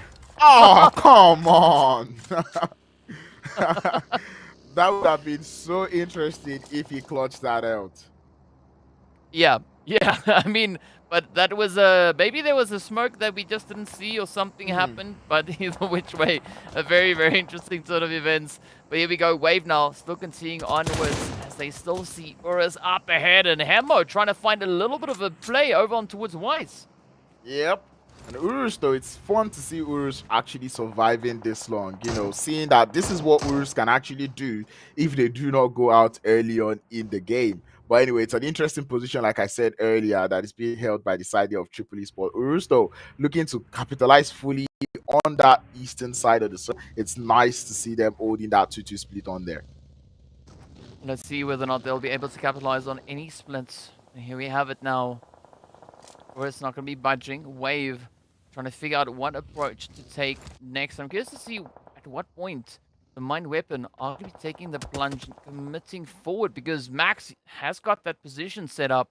For the rest of the team, they know they don't have that far to move to get themselves secured. But of course, looking at the predictions, it's either going to be Titan or Lag, according to our Arabic casters. But if we look down south, Blackjack keeping a very steady eye rather, on Titans. Yeah, and I mean, I would understand why those predictions will come through that way, because Lag Esports and Titan, they hold the best positions in the circle at the moment. So it's understandable to see that everyone actually thinks those two will take it. Plus, Titans have got a rampage going on right now. They left as a 3-man squad and they're still holding such long splits. Yeah, I mean, that is quite the wide spread indeed. I mean, it's definitely not an approach that we see being utilized at this stage of the game, but it is Titans at the end of the day, so maybe they know something that we just don't. And of course, Wave, they've spotted out the players there from the Mind Weapon, but no one really being established smack dab center zone. Even with the new shift, it still plays quite favorably towards Titans, and of course also then the players there from Lag. Both teams having control of compounds here. Yep, control of compounds, control of the whole zone, because you can tell that they know they can go to the center of the circle, but they decided not to go just yet, just because of the amount of players that are still alive in this one. But we hold that and come back to that one as URUS would go for that full send up onto Wave. 3 players down for Wave now, as Gaddafi has to hold his end against this full rush coming through from the side of Team URUS. Raul does look to be onto something, switches over to the M4, but will get failed. But enough is enough, is what the side there of URUS would tell to Wave as they send them packing in 7th position. Yeah, it's great to see URUS now looking to make a bit of a comeback here. We saw a really strong performance from them coming through in day number 1. I mean, day 2, day 3, especially day 3, we didn't see all that much really coming through from them. But maybe this is the start of something great now for URUS moving into day number 4. And I hope they see the way they've played this, and you know, going into tomorrow where we might have more Miramar games, they should know how they're gonna play. Avoid that earlier drop, and you would have just a good game on your hands. Yeah, definitely a good opportunity indeed. But let's see, Lag not trying to make a bit of a long-range hit. URUS also spotting a bit of an opportunity, but not fully committing. And I like this position actually coming through from URUS. I mean, White has got that, their toes just dipped in the zone. The rest of the team can move in behind them. But if the zone moves further towards that southern edge or even towards the western side, URUS are going to have a very tough time rotating away from this point. Yeah, especially with Triple Esports holding that position that they currently find themselves. GREEDYFORKILLS will start to go down one after another as the Titan look to increase their elimination count. P6 pushing up the hill. Definitely spots Reno on that jump shot. As we can see, Reno trying to see if he can hold up against P6, but that DBS definitely does the work as Titans would continue on the rampage. Yeah, quite a big rampage indeed. I mean, already up to 11 eliminations. I mean, before the match, we were asking for the Titans to just step up, right, and show us. And it does seem like, you know, somehow miraculously they were able to hear us, and that is exactly what we see happening right here. But as we look over onto the east, it's going to be Lag keeping a very, very quiet position, not wanting to make too much noise. I think this could be a great opportunity for a bit of a bait play coming through, right? URUS, we know, still having to find a decent position to play from. And if they venture towards Lag, this could be that opportunity. But Mexico not even going to be waiting around. Instead, they try to send the hits up, Weedle. Yep, you can tell that they've been gathering so much information from that position. Now it's down to the defense, because it does look like URUS are knocking on their doors, looking to have something get started. You were saying it. If this zone does go down south, URUS are going to have a tough time. And I think that's what they themselves have realized, hence why they're trying to take out the players there on that east. So if at all they do go down south, they have like a path that they can take going into the next circle, but the circle does look to be in their favor. Would move a little bit center, but still they're in a whole lot of trouble. Triple. Yes, sir. I mean, triple, this is not the kind of position you want to find yourself in. Based on what we've seen from URUS so far, they are really looking to prove a point, already sitting with those 8 eliminations to their name, and triple could now potentially be opening a bit of a can of worms here. But is that going to be the opportunity? Because Titans also just starting to move up. Yep, and you know what happens when the Titans move up. Everything is probably going to get shut down. But man, this fight between URUS and Triple, it's a long fight, hence why the grenades. But I think the noise has been heard. P6 would come in from behind for Triple Esports, and it's only a matter of time before they get spotted out there in that ditch. Let's see, maybe they can ride this ditch out. Not quite sure, but they are currently being encircled by URUS and Titans. Blackjack moving in on that southern side. Oh, it's going to be a very, very risky play. Lag also getting into position. So the fact that Triple is still alive and they've not yet been spotted blows my mind. But let's see, as we've already been having quite a few exciting plays coming through. But here we go. URUS now trying to get a bit of an angle towards Lag. Lag it's a lag sandwich right now, because Blackjack Esports would hear that noise and will come through for the third party. But it looks like URUS, they've got their priorities set on the side of Triple. I think we've got like a two-way fight here. URUS is looking for Triple, Titan is looking for Blackjack, and Lag Esports is just there watching everybody go against each other like, so who do we third party? Oh, I mean, it's great when you have so many opportunities to choose from. But I think it's going to be super nerve-wracking all at the same time. Meanwhile, URUS, trying to make that stand. Not yet secured within the zone. The blue zone is going to be nipping at their heels, so they have to find that approach. But P6 with that beautiful vantage point up high could spell quite a bit of trouble. Meanwhile, there's going to be Mexico now fighting the players there from Triple as Icy has been found out. It all now turns down to Old Boy. Yep. Last player to survive for his team. But Lag Esports will take their engagements from URUS Esports in quite fashionable manner as they find themselves the instant advantage. 2 players down for URUS as the push has to continue, but Mexico would go down. NIQ from the side, but Weiss is just OP to take him out. 5 eliminations, but 3 revives need to come up onto the side here of URUS. I mean, that DBS is just such an insane weapon. But URUS now having to quickly patch themselves up. They're not out of the woods just yet. And Blackjack now swinging in on the side. A great third-party opportunity for them here. But it doesn't seem like URUS want to fall victim to that. And you can't really blame them. But up comes the molly. Super, super close. Rauf, Weiss just trying to get themselves out of harm's way. And they could maybe need a little bit of a pick-me-up here. Yeah, pick me up, me first, and I hope the comms are just as calm. But Blackjack Esports would start the push. Habodi coming in from the side, would get 1, but cannot get 2 as he will fall. Ramsey will be the last player left, but not too much HP to speak home about. And Phoenix with that grenade might just be the damage dealer as he looks to seal the damage onto the side here of Team URUS. Well, fortunately, it does overshoot and not really finding its way in. Meanwhile, it is the end of the road for Triple Esports getting sent out in 4th place.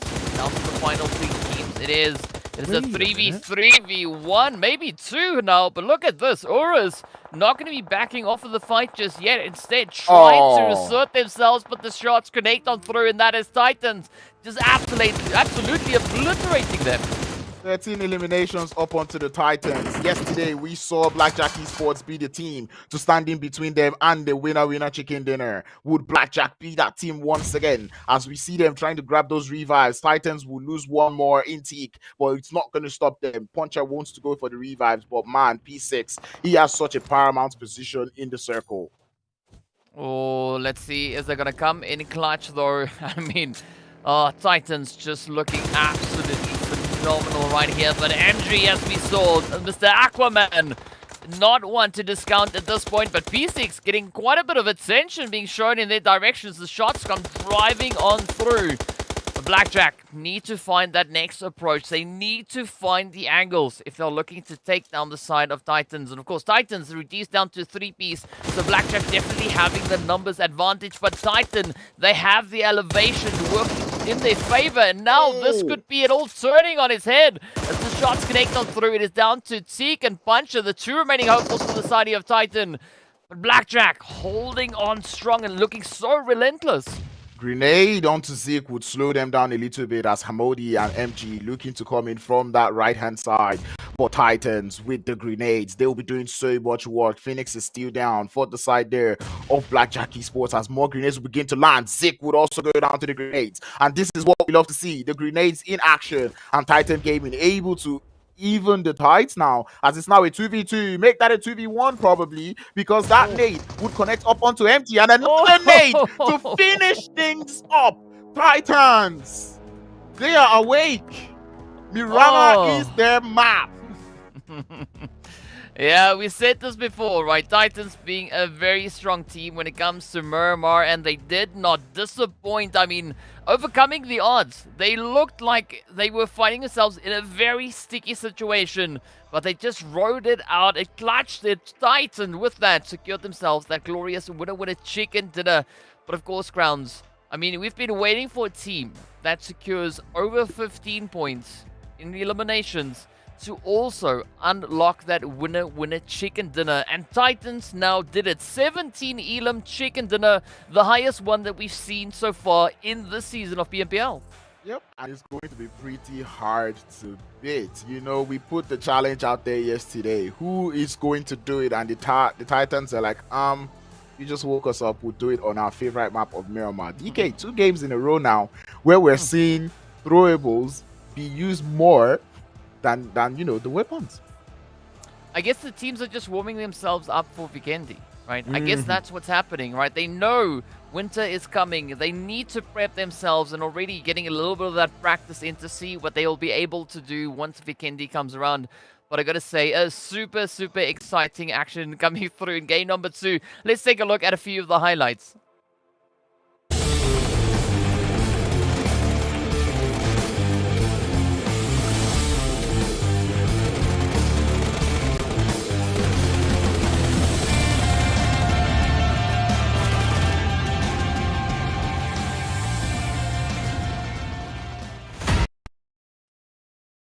Oh, I mean, that is pretty much the whole match just condensed into a short few clips. I mean, that is pretty much what we saw. Just grenade, boom, chicken dinner coming through. And I mean, but it feels almost, Crowns, like the teams have upped the ante with the utilities, right? Because I don't think we saw quite a bit yesterday, but I don't think we saw as much as we are seeing today. Yep, right now it looks like everyone is going for more utilities than bullets right now, because the nades, the smokes, the molotovs, you know, we're seeing most of these fights go with the grenade. I mean, look at that push coming through from URUS onto the side there of Wave. You know, it was all grenades to get things started, and then they went for that full send on there. And I really enjoy the fact that these teams are making use of those utilities, you know, going into these phases of the game. Well, I mean, take into consideration that that was only game number 2. I mean, there's so much yet to come. But let's take a look and see how many points these teams were able to bring in. Of course, there we have it. Our very first 15+ winner chicken dinner. Titan Gaming unlocking 27 points. I mean, I don't think I've yet, so up to this point, seen a team securing 30 points with this new point system. You guys, DK is trying to cook something up here. He's challenging the teams. You know, we put 17 eliminations, or we put more eliminations at the chicken dinner up for grabs, and they did it. And now 30 points is what we're keeping. But man, nonetheless, Titans doing 27 points. This is the most that we've seen so far. I don't even think we've seen something, you know, relatively close so far. Yeah, I mean, this is pretty insane, right? Had we been on the old point system, this would have been a 32-point game coming through from them. So, you know, Titans just being absolute monsters. But I gotta say, URUS also bringing in a very strong effort. 11 eliminations to come in alongside their 5 placement points there. I mean, it's looking pretty great. And of course, Blackjack also going to be sitting in a very happy position. 12 points, definitely a good way to finish up Miramar. Yep, and it's good for Blackjack, but even better for URUS Esports. You know, we questioned URUS Esports. What are you going to do now that you don't have that hot drop position situation that you normally do have in San Martin? And it does look like they will be standing up to the task. 16 points in total. That is good to see going through from that team. Yeah, good one to see indeed. But of course, it is time for that second page as well. It is going to be Greedy for Kills. Then joining us, he has 3 points behind the Arab Golden Esports team. And again, right, the second page looking a little bit worse for wear. But I mean, it's so odd to see Blackhand and CRYPTICS situated on this side of the scoreboard. I tell you, not just situated here, but they have the donut as well. 0 points to both teams. I mean, we didn't see how Blackhand went out, but we did see how the Cryptics went out, and it was in similar fashion as the things that we've seen yesterday. So we're really looking forward to them picking up more points, especially in Miramar, because they're a team that could be strong in Miramar. I mean, we did see Cryptics in the first day of the phase, right? We saw them actually getting so much elims. I remember Marshall popping off in that Miramar game. But going into the remaining Miramar games that we've been seeing so far, we're not quite seeing the cryptics that we want to see. Yeah, I mean, it's interesting because we've got, we were mentioning this yesterday, right? The one day the one team performs, the next day it is the other one. So yesterday we had CRYPTICS performing exceptionally well. Today it seems to be that it's going to be Titan's opportunity to bring in their fair of action. But of course, speaking about fair share of action, we are going to be moving our way towards game number 3, which is going to be over on Erangel. So be sure to stay tuned and we'll be back right with that after the break.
Your order is here. Oh, thank you. Thank you.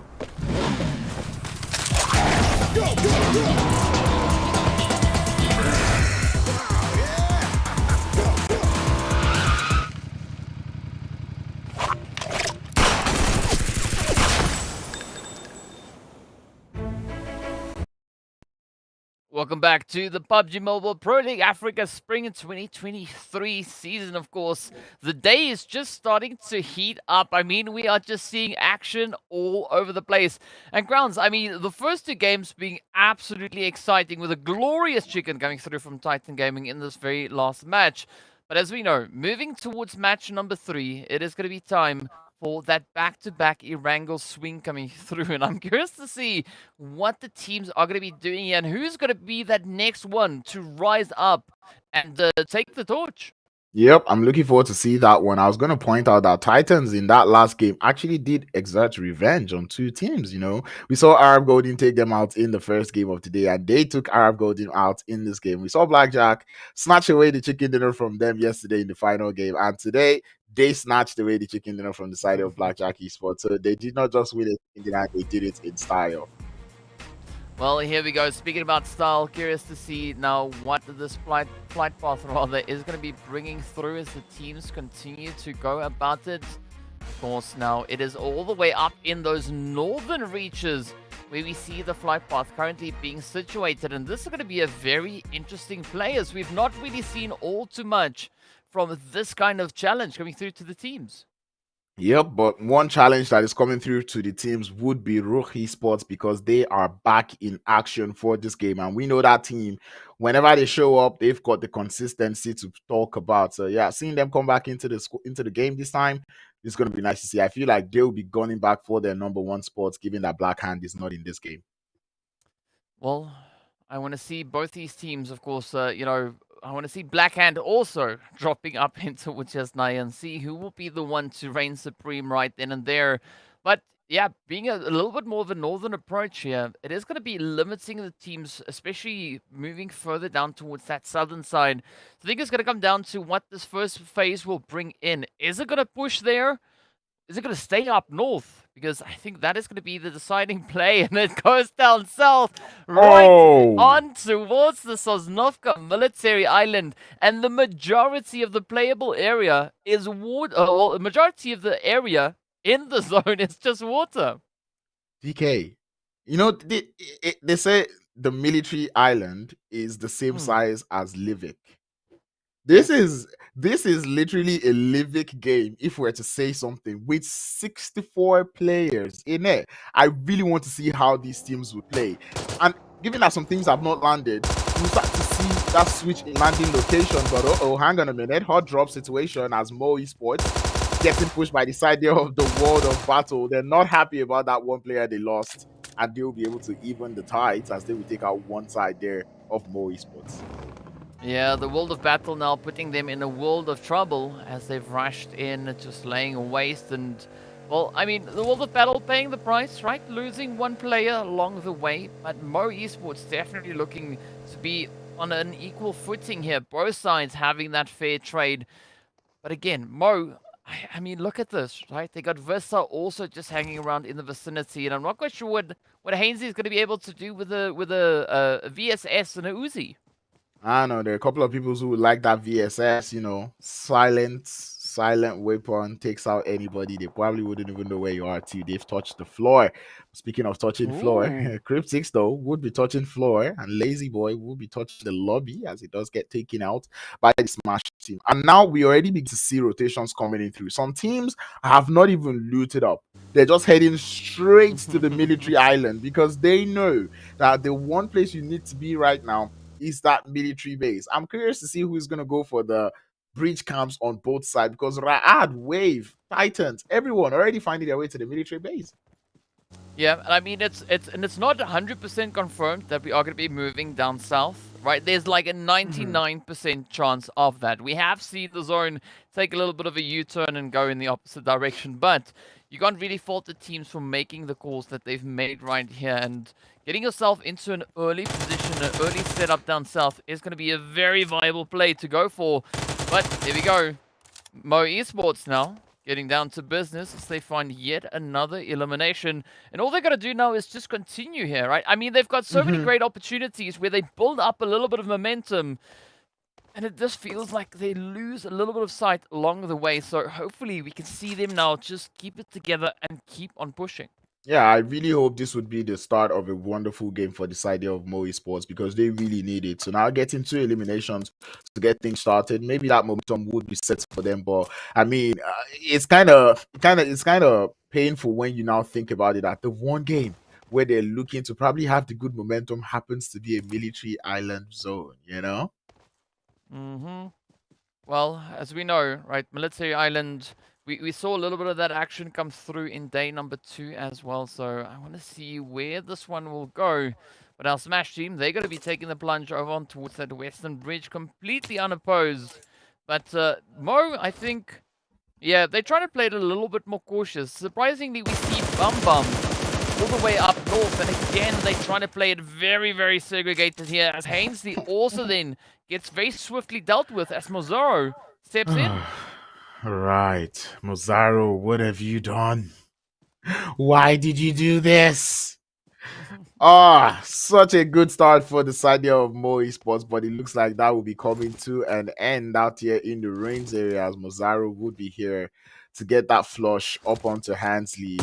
Mo Esports, I feel for you. Accept my condolences. Yeah, it's unfortunate, but that is just the way the cookie crumbles.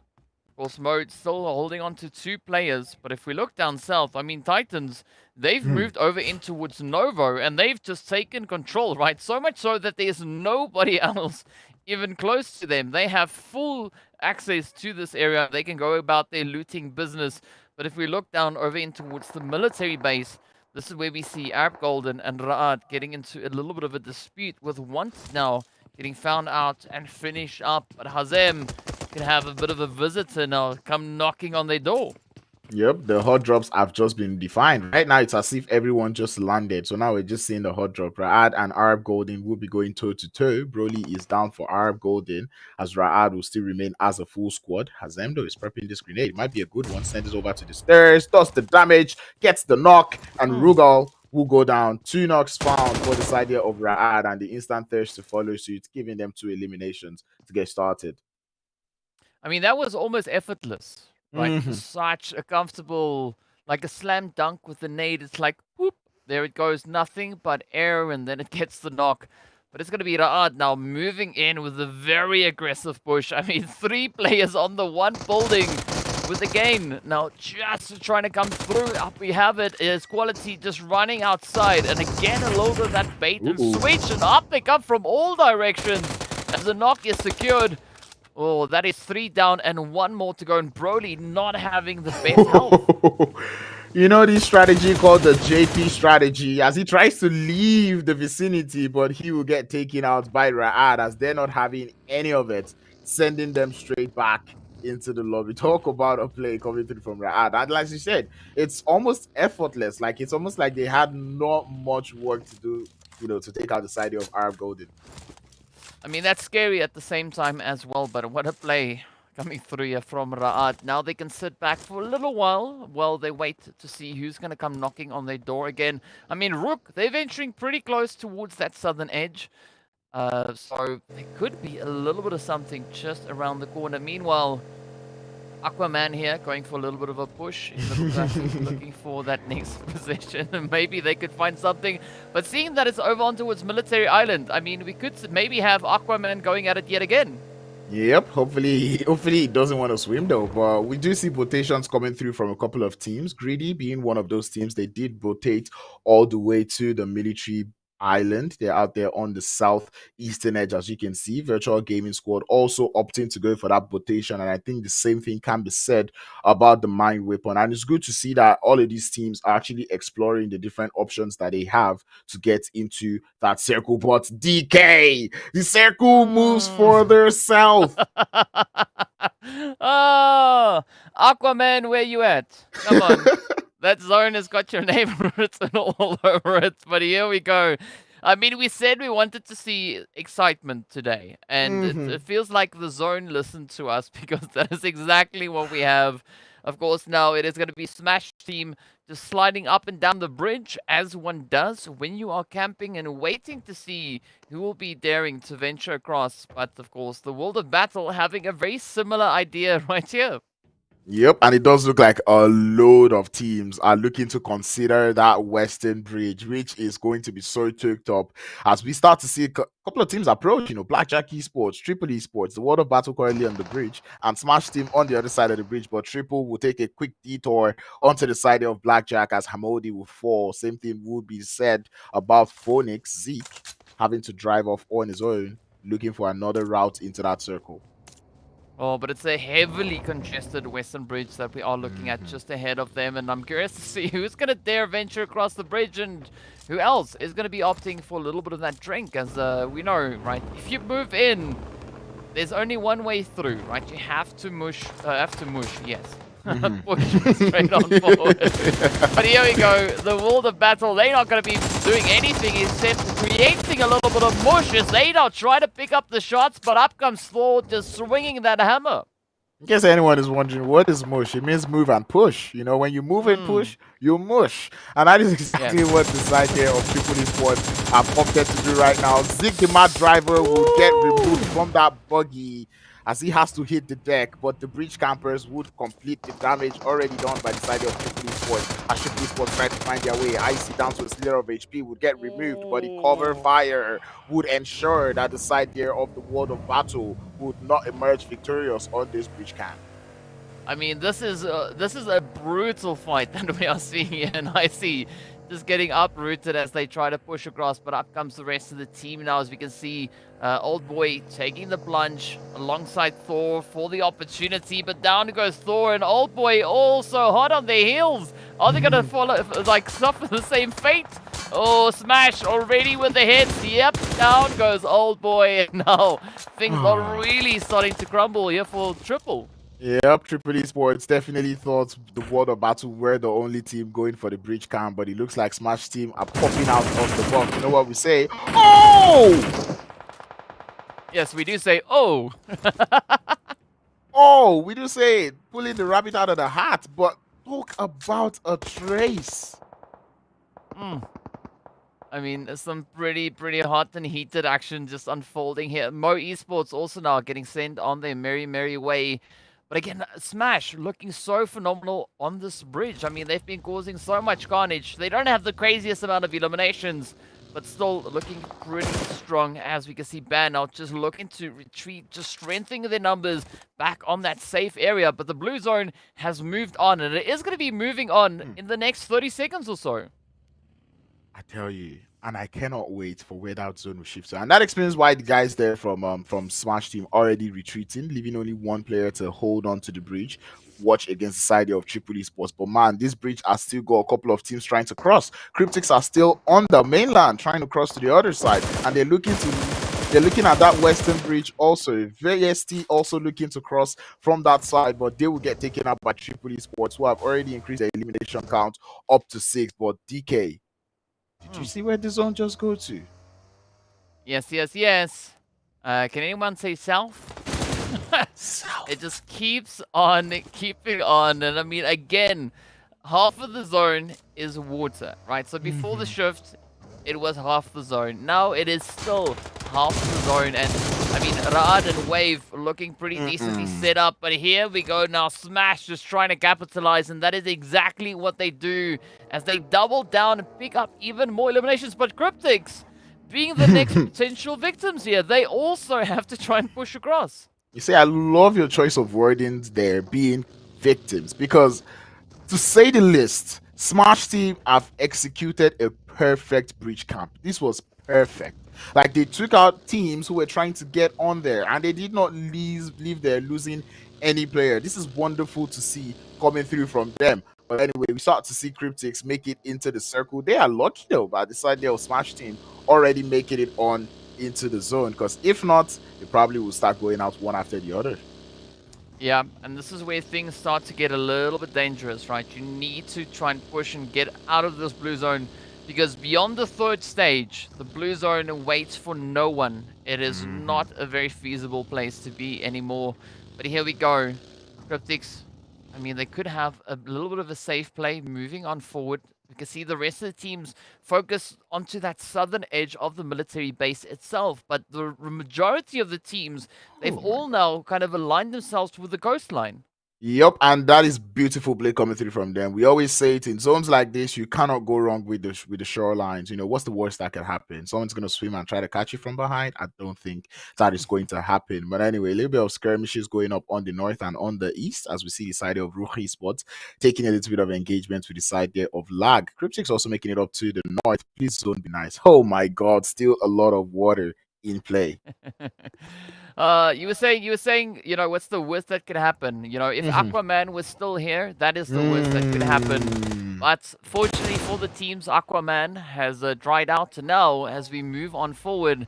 It's going to be Titans looking to play. Still quite a bit of an elevation position on towards the players here from the Mind Weapon as they move forward. But that blue zone is just hammering away at their health bars. Up comes Max now with a very exposed rush. Oh, trying to sneak away and fortunately manages to make it to the wall.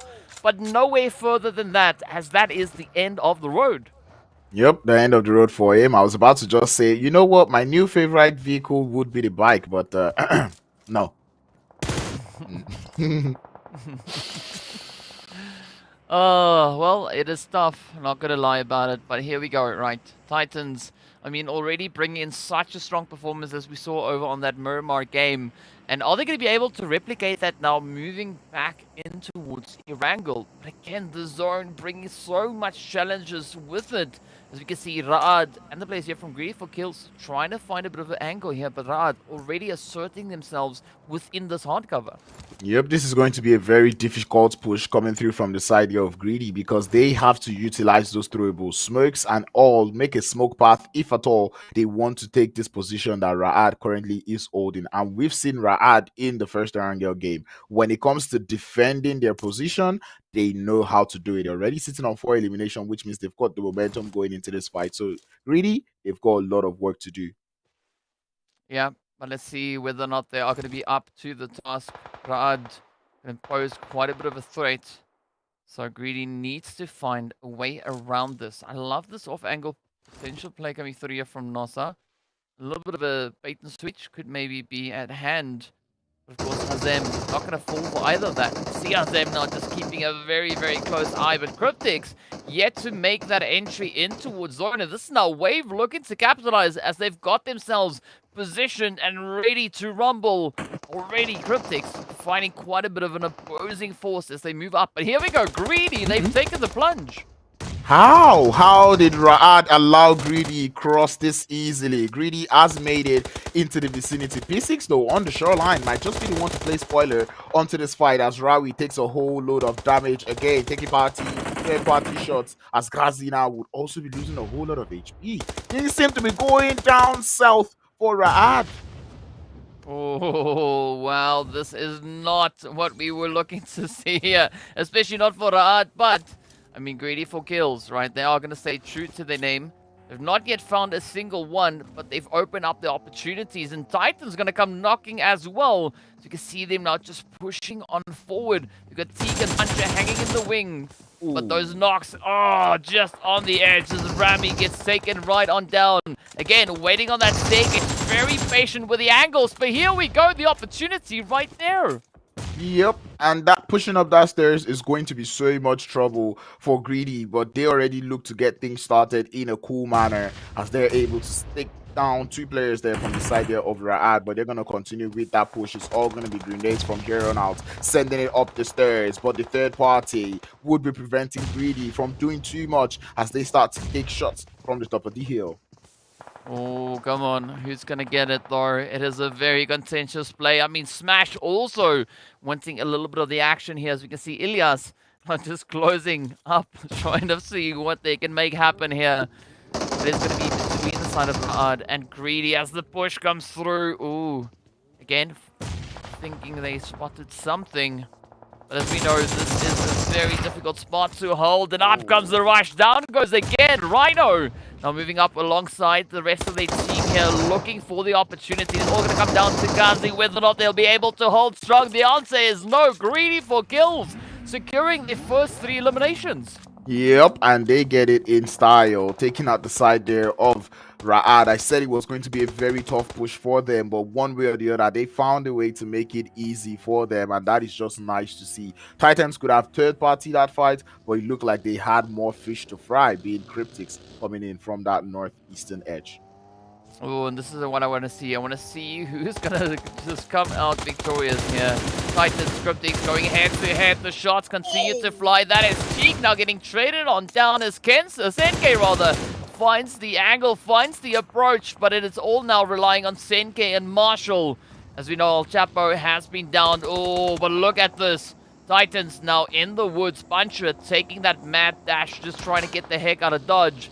But there's nowhere else to move towards that. It is such an open and exposed terrain to play towards. Yep, I am very impressed as to how CRYPTICS has played this. We don't often see a team rotate this late into a military island circle and still get this many eliminations, but they're currently seated on 6 eliminations, and that is pretty much a very good play coming through from them as Titans will fall.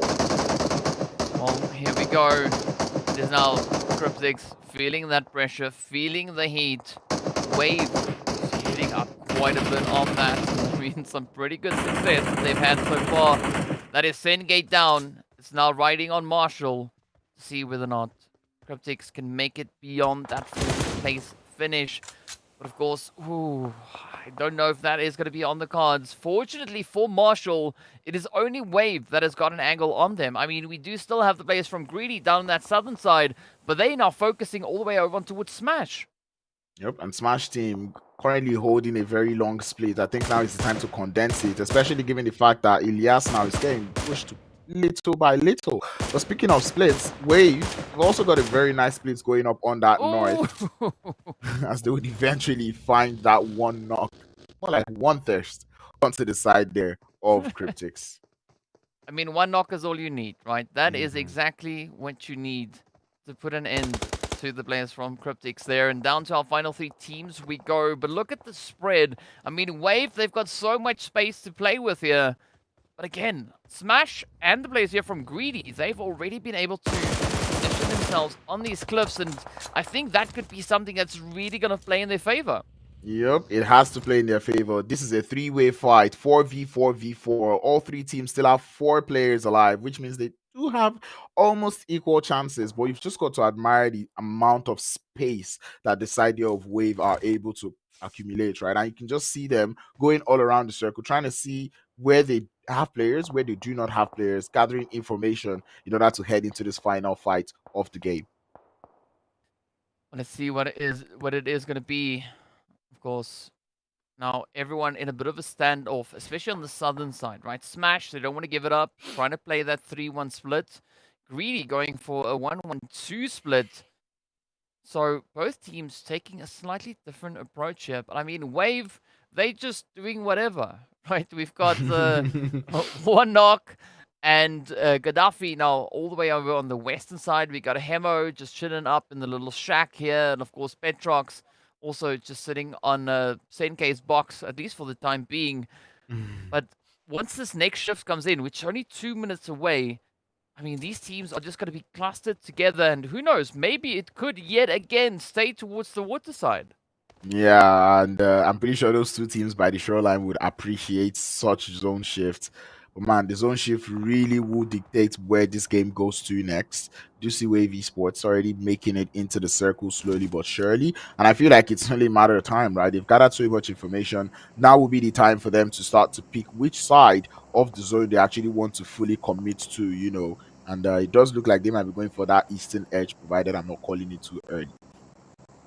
Well, it does seem like Petrox is just trying to bait a little bit, right? Petrox and Gaddafi and one knock, they've all just hopped in the vehicles, trying to just run this way and that, as we can see them up on that mini-map, just circling, putting a few donuts potentially, but it doesn't seem like GREEDYFORKILLS are going to be two-phased. Instead, Greedy now using this opportunity to just inch rather themselves a little bit closer onto the cliffs. And I think this is a pretty big strat coming through from them, because they know at least that there's no one that could push in behind them, and they can focus all their efforts right in front of them.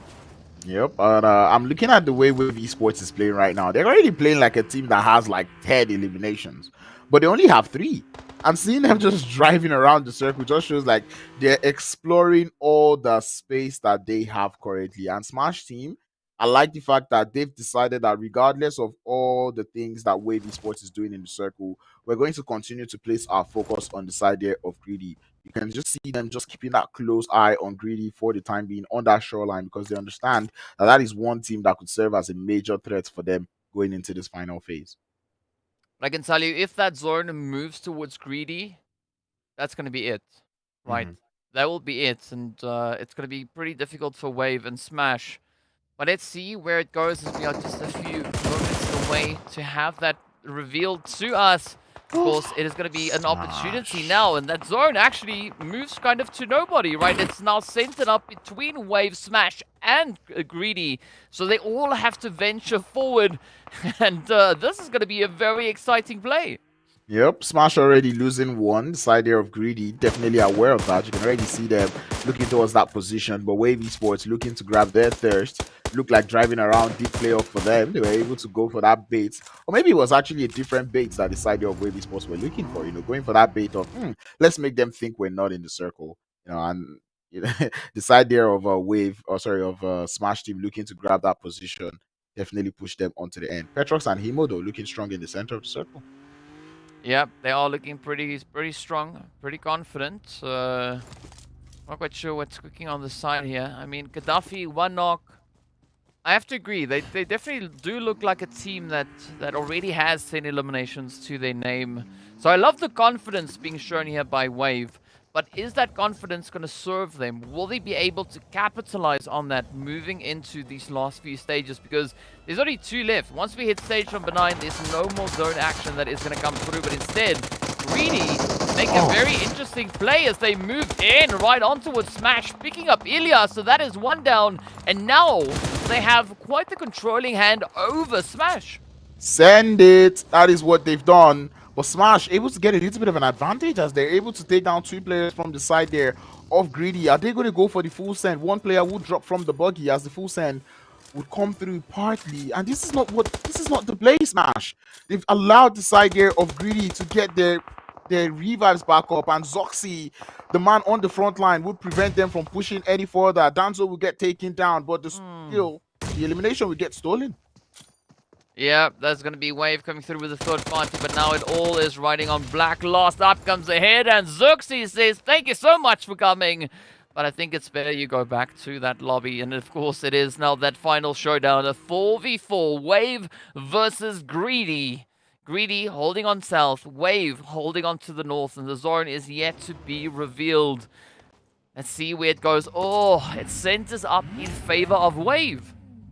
Definitely does. And now is the part where we hope Wave can go on that split, capitalize on the space that they have. Greedy are on the shorelines. They have to push out of the shorelines into the open fields. This is where the vehicles, the buggies, all of those would have to come into play, as Wave would just wait patiently for them to start to make their motion into that circle. But I feel like Wave Esports could move a little closer to the side of Greedy, try to create like a wall in order to prevent Greedy from making it further into the circle from the south.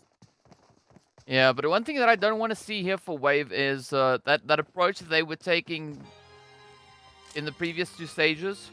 You know, just running around all over the place. I don't see that play really working out for them this time around, and they got to show a lot more focus in their approach. I think it's pretty easy for Wave to figure out by this time that Greedy, they probably and most likely are situated down on that southern edge. Yeah, they definitely heard that fight go on between Greedy and Smash Team. So I'm very surprised to see that they've not even started pushing, but it looks like Greedy would start to make their advances towards the circle. The smokes are already going up, and Wave, they see those smokes, and they just await the side there of Greedy to make it into the circle. But that's the thing, the smoke parts do have a lot of space, which means these guys can actually infiltrate into it, or they can actually spot the side of Greedy as they make it into the circle. Oh, but you can see Zuxi doing their due diligence, right? Just peering over the smoke, waiting to see if they can spot any movement, any pixels out of place. But here we go. It's going to be 1 knock, the first one to break the silence. The shots come through. Out goes the utilities. Not quite sure that it's going to reach all the way across. Oh, yep, no, definitely doesn't. But it does come super close. And this is the opportunity now for Wave to just double down, as the blue zone is going to force their hand, and they already have a very centralized positioning. Yep, last zone is starting to close. Where everybody now on the floor. I mean, Himo is still on his foot, but he's got cover. But the side there of Greedy all find the players down on the grass, snaking it closely into the circle. The smokes are not coming through from the side there of Greedy, which is surprising. I guess they do not have too much left. We just see them prone, moving slowly but surely. One knock would come through Ooh. from Reno onto the side of Wave as they lose the numbers advantage. Let's see now. It is a slow, steady creep coming through here from Greedy. You see Gaddafi. They know something's about to happen. Looking to limber themselves up. But Nossa and Zuxi now using the opportunity and just pushing over onto the side of Wave. But those smokes actually not working in favor of Petrox and one knock. And this gives the opportunity for Greedy now to just come up close and personal. Oh, but out comes the utilities. The nades getting sent all over the place. A quick retaliation, a quick retreat coming through. And here we go. Wave now having those health bars starting to drop. But that is Nossa getting picked up. The vehicle getting flung all over the place. And this is the opportunity now for Zuxi and the rest of the squad there from Greedy to come full send. It is going to be Nossa. They're being picked up. Down goes one knock. Petrox, the final contender, left to just hold on for dear life, but that blue zone is not going to be kind as it forces the hand here. And oh, up comes the nade to close it out, and that is the winner chicken dinner going straight over to Greedy for kills. Yep. Beautifully executed from there of Greedy. We saw them going in slowly but surely, and the instant Petrox left that angle that he was holding up there on that northern side, actually on northwestern circle, it definitely changed up the play for the side there of Wave Esports. But talk about patience play coming through from the side of Greedy. I mean, that was absolutely beautiful. I mean, Greedy, they were just hugging the edge of that cliff for the longest time. I mean, once they got themselves situated there, they moved through slowly but surely, pushing forward. I mean, we did see them take a bit of a fight there with Ra'ad, trying to gain a bit of that entry point. They secured it, and then that was the approach. You know, just stay south, just stay out of the line of sight. And I mean, it worked out absolutely phenomenally for them. They secured a strong finish and, of course, that very sought after winner chicken dinner. So well played yet again. But, of course, that is what we are looking to see from our teams come through. And, I mean, we're slowly just building up as the teams continue to push. But let's take a look at the highlights from this last match.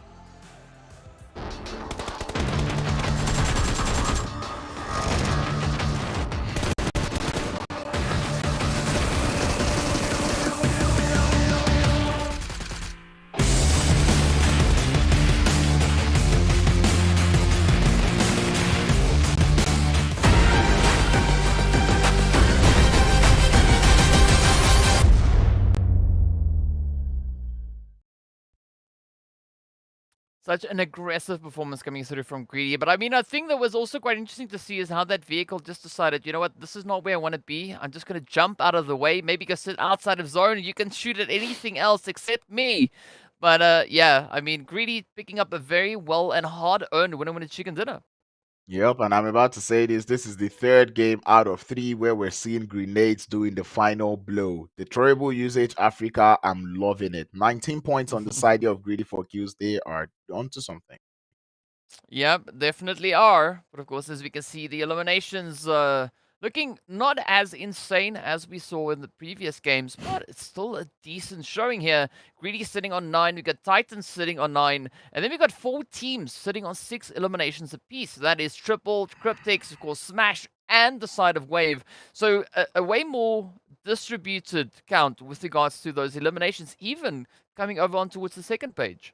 Yeah, and this is something I would always see when we go into military-based circles, right? Or even any circle that is on that military island, you see that elimination gets spread because the amount of gatekeeping, the amount of zone keeping, breach camping that goes on in this type of circle. So it's nice to see many of these teams able to pick up a couple of points. Blackjack Esports, Arab Golden, Virtual Gaming Squad, and the Mind Weapon not quite able to get any points at all from this game as they go home with the donuts.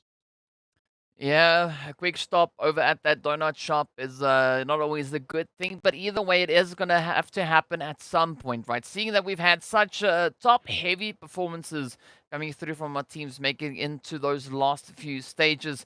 But again, right, match number 3, done and dusted. Erangel not going to be disappointing as the team step on up, and that already means next up is going to be our final Erangel for the day. So be sure to stay tuned, and we'll be back right after the break.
Your order is here. Oh, thank you. Thank you.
Hello and welcome back to the PUBG Mobile Pro League Africa Spring 2023 season with myself, DK, and Crowns. And of course, we've already concluded 3 of our matches here, and things are really starting to tighten up on those scores, right? I mean, there was no pun intended in that whatsoever, but we are seeing at least 7 teams hitting the century, right? 7 teams up on some pretty decent and strong numbers. So I'm curious to see what is going to come through as we move into game number 4. But of course, we also need to give a big shout out to Monster Energy, our official energy drink partner right here for the PUBG Mobile Pro Leagues. But no crowns, right? It's going to be the last Erangel for the day. Do you think the teams are going to follow suit from what we just saw in the last one, or are they going to go over and above that? Man, I think they're gonna go over and above, right? Especially the teams in Group A, because this is not just their last match. This is also the last Erangel that they get to play today. Like I said, today was going to be a bombardment of Erangel for the teams in Group A, and so far so good. None of those teams have actually taken advantage of the amount of Erangel games that they've played today.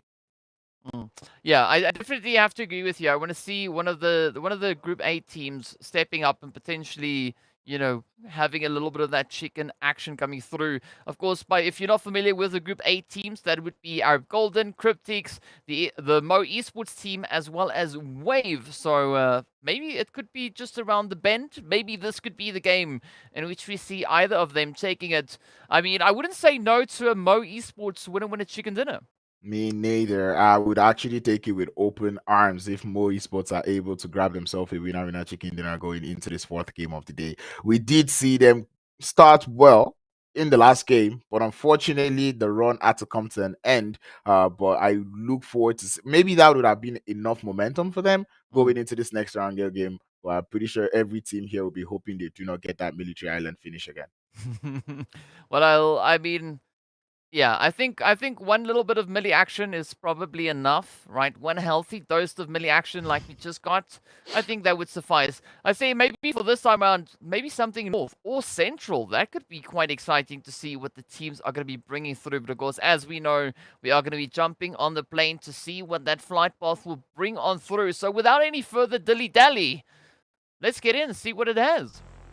Now we say it, no oity toity, no ulabalu, no shukrimidi before we get into the games out here in PUBG Mobile. Welcome to the final Erangel game of the day, ladies and gentlemen. So be sure to enjoy this one as it comes through. The zone would not be the one on the military island, well, we can't tell yet, but that flight path would be the one cutting down across the south of the map. Ooh. All right, so okay, let's assess this now. When we've seen the flight path somewhere, the zone is not always complementary. So we could potentially have a central or northern shift coming through here. It's not very likely that it's going to go down south, but you know, we could always swallow our words, as that is also sometimes a thing. But at least it does seem like the teams are focusing their efforts way more towards that northern side, and I think rightly so. It's funny to see a couple of teams going to the south. Like now we see a couple of teams going to the military base because they're like, just in case. I mean, Wave Esports being one of those teams already finding their way to Novo Repnon here. They're like, this time we're not going to get caught off guard. But anyway, it is interesting to see all of these statistics that are drooling on the side. We've been seeing so much back and forth coming through in terms of the knockouts, the eliminations, the damage is being done by all of these teams. Yeah, I mean, we are definitely seeing a pretty strong representation coming through across the board here as, you know, these numbers look pretty insane. 406-meter elimination. I mean, what on earth is Zuxi doing? I want to know because that is impressive. 6 grenade eliminations as well. But speaking about impressive, the zone also looking pretty good. I mean, it's not quite north, not quite center. It's like in between, right? It's like just north of center. But yeah, here it is. Yep, it does look to be one of those nice little zones that we've got here. More spots again. I to an extent, I want to say I hope Plaza doesn't get him, but at the same time, I do not want him to get Plaza. So it's a tough choice here for me. Yeah, I don't know. It's a tough one. Like, I mean, we're rooting for MEA Esports, but we want to see Plaza do their thing. So yeah, I agree with you. This is a very tough call to make. And I mean, I'll just maybe keep my eyes closed and you know, just tell me what happened, please. Well, it does look like there is only one buggy, so if they're going to come to a resolve, it has to be one done by one buggy. But the rest of Moe Sports now capitalizing, making a move now, not making the same mistakes as they would. But Plaza will be sure to take down the chunk of HP from Hansley as he forms up. But he'll be good to find Vortex on the knock. Hansley's got a grenade cooking, but the M249 coming through in the hands of RUKH and the support from Black Hand would come through, and I'm pretty sure RUKH is holding his phone the same way that dude was in that trailer. Yeah, I think so. I think so. I mean, as we know, M249, right? That's what we learned from that video. The best way to do it is to hang upside down. And, well, we're trying to figure out whether or not gyro is on, right? What do you guys think? I mean, the viewers, what do you guys think? Do you think it is possible to hang upside down while doing crunches and have gyro on while utilizing the M249? Or do you think they switch gyro off? And while the chat actually answers down, would I wait the exact answer coming through from RUKH? I mean, he did seem to have the M249. Maybe that's what he did. Maybe that's not what they did. We'll keep our eye out for that one. Yeah, we'll find out soon enough. Hopefully. I mean, I don't know. I don't know if I really want the answer. Maybe I want it to remain a mystery. But what's no mystery is going to be the position here of Vampire. Now, as you said, right, they've taken a bit of a play towards that southern edge, just in case the zone was going to move in this direction. Unfortunately, as we know, this is not where it went, but it's still a great position to get looted up in. As we know, there is a lot of loot towards that southern side. Yep, and they will take everything with open arms. Love to see it, actually. Vampires, hopefully this time they're able to loot up quite all right and get in. I just like the fact that today I've not really seen Vampires involved in so much early engagements, right? And that is something I really enjoy to see from a team that, you know, has not gotten the most of points heading into the first 4 days of the tournament. So I really hope to see them go into the last game today and into the games tomorrow with this type of attitude. Well, apparently, according to, you know, rumor has it that apparently the gyro was on. So, well, someone has to try it out and see whether or not it actually works. But either which way, as we now move about it, is going to be RUKH going about their business up in Savoni. I guess to see where Puncher is going to be looking to go. As we know, Puncher starting to scout things out a little bit more on that southern edge, but also not a full-on push just yet. And of course, it's no stranger to see CRYPTICS holding on to the position here in towards Kameshki. As we know, if they are allowed to reach there, that's where they go, right? That Stolberg, Kameshki kind of drop that they usually take. Yep, and it's always interesting to see them go for that split. Like, it's always so nice to just see them out there on that top. Normally, we would see the side there of timeout also in that type of split drop. But this time, they decided to go over down to the south, which is nice to see. I love that information gathering coming through from them. So that is nice to see. One thing I wanted to mention was RUKH Esports. We've not really seen them pop off as we normally would today. But that's the thing about RUKH Esports, right? They've played so consistent in the past couple of days that I'm pretty sure that even right now, as they don't look like they're popping off, they're probably popping off in the background that we're not just seeing up on screen. Yeah, and I mean, we also have an update coming through on the top of the screen as well, and that is our overall rankings being updated as these teams continue to push on forward. I'm curious to see what Arab Golden are going to be doing as well. I mean, they playing a little bit of that sheltered positioning. Of course, we got Wanted and Quality also, not too separated. Of course, Quality just a little bit further down south. But what I like about this is that there's a bit of an opportunity. And speaking about opportunity, it is going to be VSC VISTA now capitalizing on timeout as they venture on that western bridge yet again. Oh, timeout. Come on. I thought we already had something good going on yesterday, you know? And now going into today's game, it does look like that bridge is not the way. Oh, Vista is not having it. Beast, he wants that alien. He wants it. At least they've got ammo, right? At least they've got a lot of ammo. So they can happily push on this bridge and go about their business. Not like we saw a little bit earlier on with Black Ant. You know, that still amazes me how they were able to play it that way. But now it's going to be timeout having a little bit of a play as they go down in the drink. And I mean, Hazard, fortunately, has been able to allocate themselves a position much further away than their teammate here.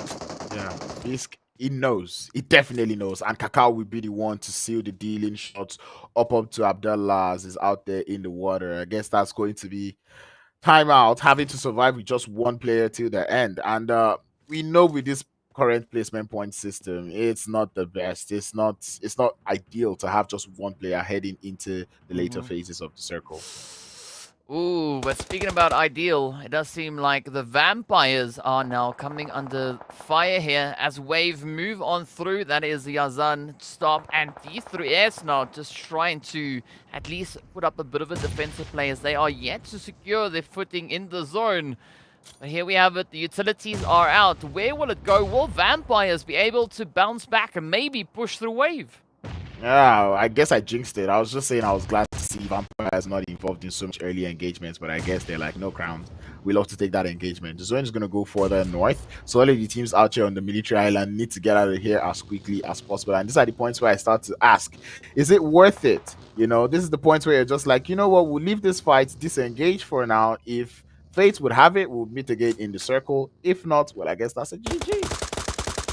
Yeah, I mean, that could be one approach, or both teams could just be opting to rotate across the same bridge, but it does seem like neither are settling for that. Instead, they want to try and settle this dispute while still sipping on some blue juice. And I mean, this is maybe asking to have your bread buttered on both sides. Because you're not gonna enjoy it. I mean, you could, but all your hands are gonna end up being messy. So that being said, you do not want to be in that messy situation. Get out of here, please. But anyway, in other news, we have teams already populating that zone, as we already see all of them finding their way, going on their rotations, as you should. But anyway, we just see the side of the mind weapon having to deal with the word of battle in this 2v2 engagement for the time being. Zar trying to see if he can hold the cover fire location. Ooh. Works. I mean, that was a nice looking nade. But anyway, it's gonna be Plaza to get the knock and the word of battle to sweep the Elim. Anyway, I hope they got that information. The mind weapon. Actually, make that the mind weapon getting the Elim. And I'm pretty sure they know who they're up against now as they come in crashing into the compounds. Yeah, it's going to be a little bit of a tough play, but there we go. Delhop taking down Arthur right then and there. Let's see what Mad Lol is going to be bringing in. Zard is also just waiting in the wing, but up comes the push, the rush. It is Delhop are looking to get the confirmation secured, but they need to be careful because there's a lot of third-party opportunity just hanging around the corner.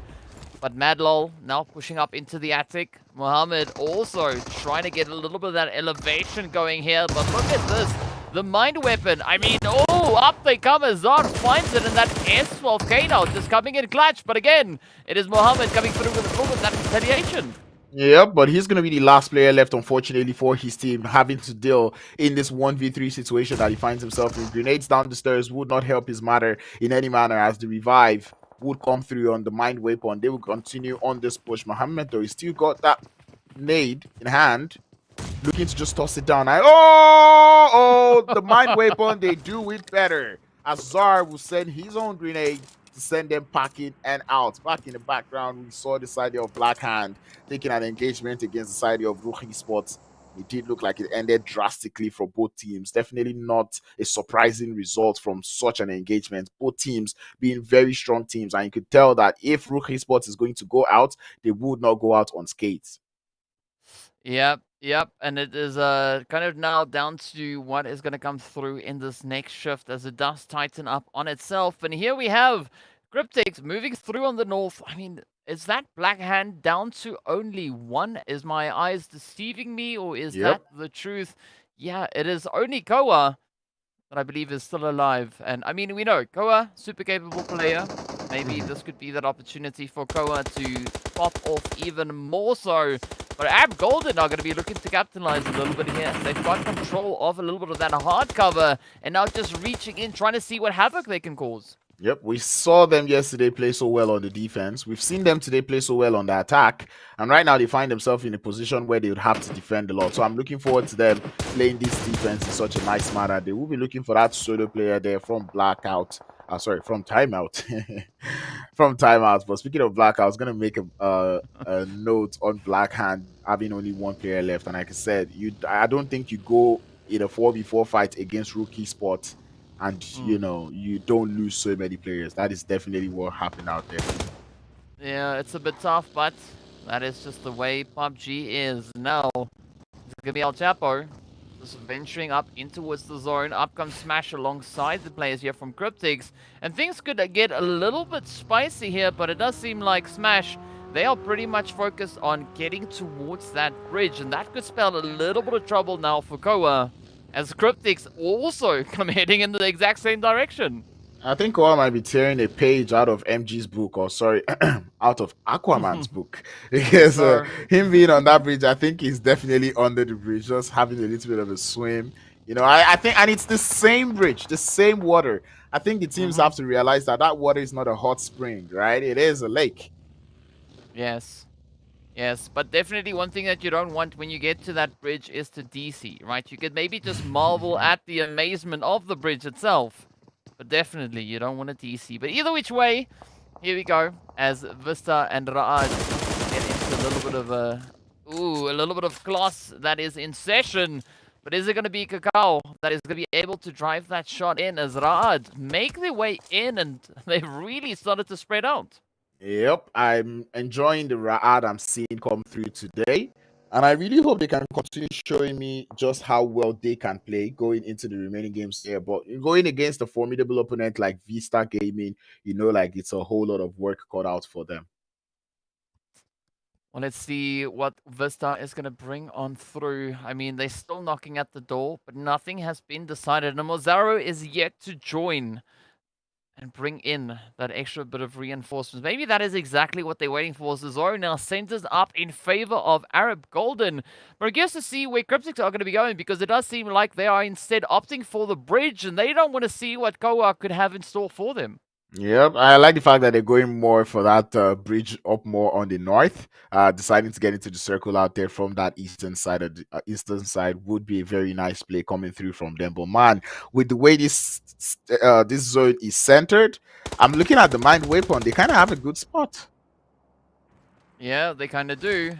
But let's see, is that going to be sufficient? Who will be the one to unlock it next as the teams continue to advance on forward? Ooh, here we have it. Those knocks have come in towards the players from Vista. Now, Virtual Gaming Squad, SKS. A little bit of action coming through from Alpha Luigi here. Are they going to find any potential victims to go swinging at next? Wave, meanwhile, taking their position over on the eastern side. We got Yazan there for the Vampires, just now trying to hide away from the sun for the time being.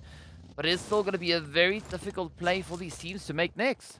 Yep, very, very difficult given that that zone has got a lot of buildings, right? And out of all those buildings, we have so many, if not even all, being occupied by a team. So which means if you decide to full send it straight into any part that doesn't have any circle or any cover, sorry, you're going to start in shot at from different locations. And I'm pretty sure the guys from URUS have figured that one out.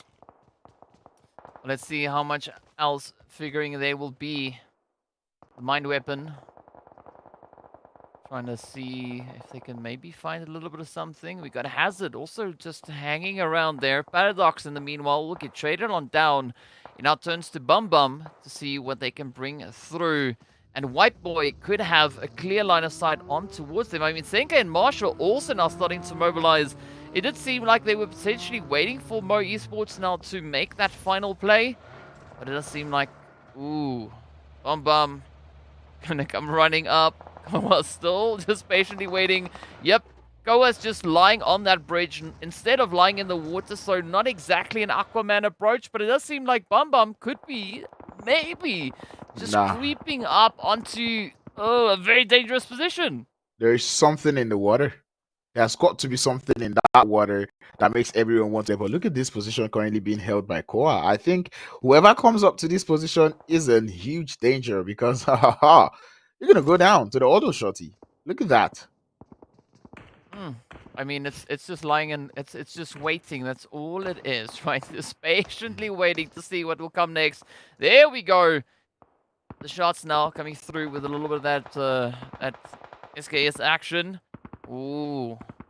But now Max, they know that they can hear the shots. And it's interesting to see how the Mind Weapon are looking to play this approach. I mean, taking a way more reserved angle here. Not going to be looking to make any bold moves just yet. Meanwhile, NASA also just hanging on here for the side of Greedy for kills. And we are seeing so many solos, right? We got Greedy, we got Timeout, we've got Vampires, as well as the players coming through there from Mo Esports, also just hanging on to one. And then, of course, Blackhand. So things are looking pretty interesting.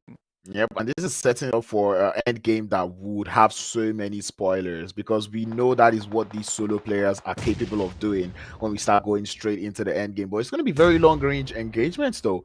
Happening out here on that southeastern side of things, as we see Wavy Sports taking that engagement to the side there of VGS. And I don't know, Virtual Gaming Squad, I think this is the point where they have to start to isolate the players one after the other. One knock apiece for both sides. And the revives will come through. But Virtual Gaming Squad still looking to find that little bit of an advantage in terms of numbers in this fight against the side of Wavy Sports. Yeah, well, every time I see Malek, I just get so excited when I see that DBS in their lineup, or in their loadout rather. But here we go, as the rest of the Virtual Gaming Squad now come pushing on forward. They want to see what Wave has, and instead they find the shots coming in right through the smoke there. It now is solely reliant on One Knock's performance for the longevity of Wave. But Virtual Gaming Squad definitely stepping up and getting right down to business. And you said, right, they are looking to prioritize these engagements. And I feel a little bit of that divide and conquer approach now coming through here.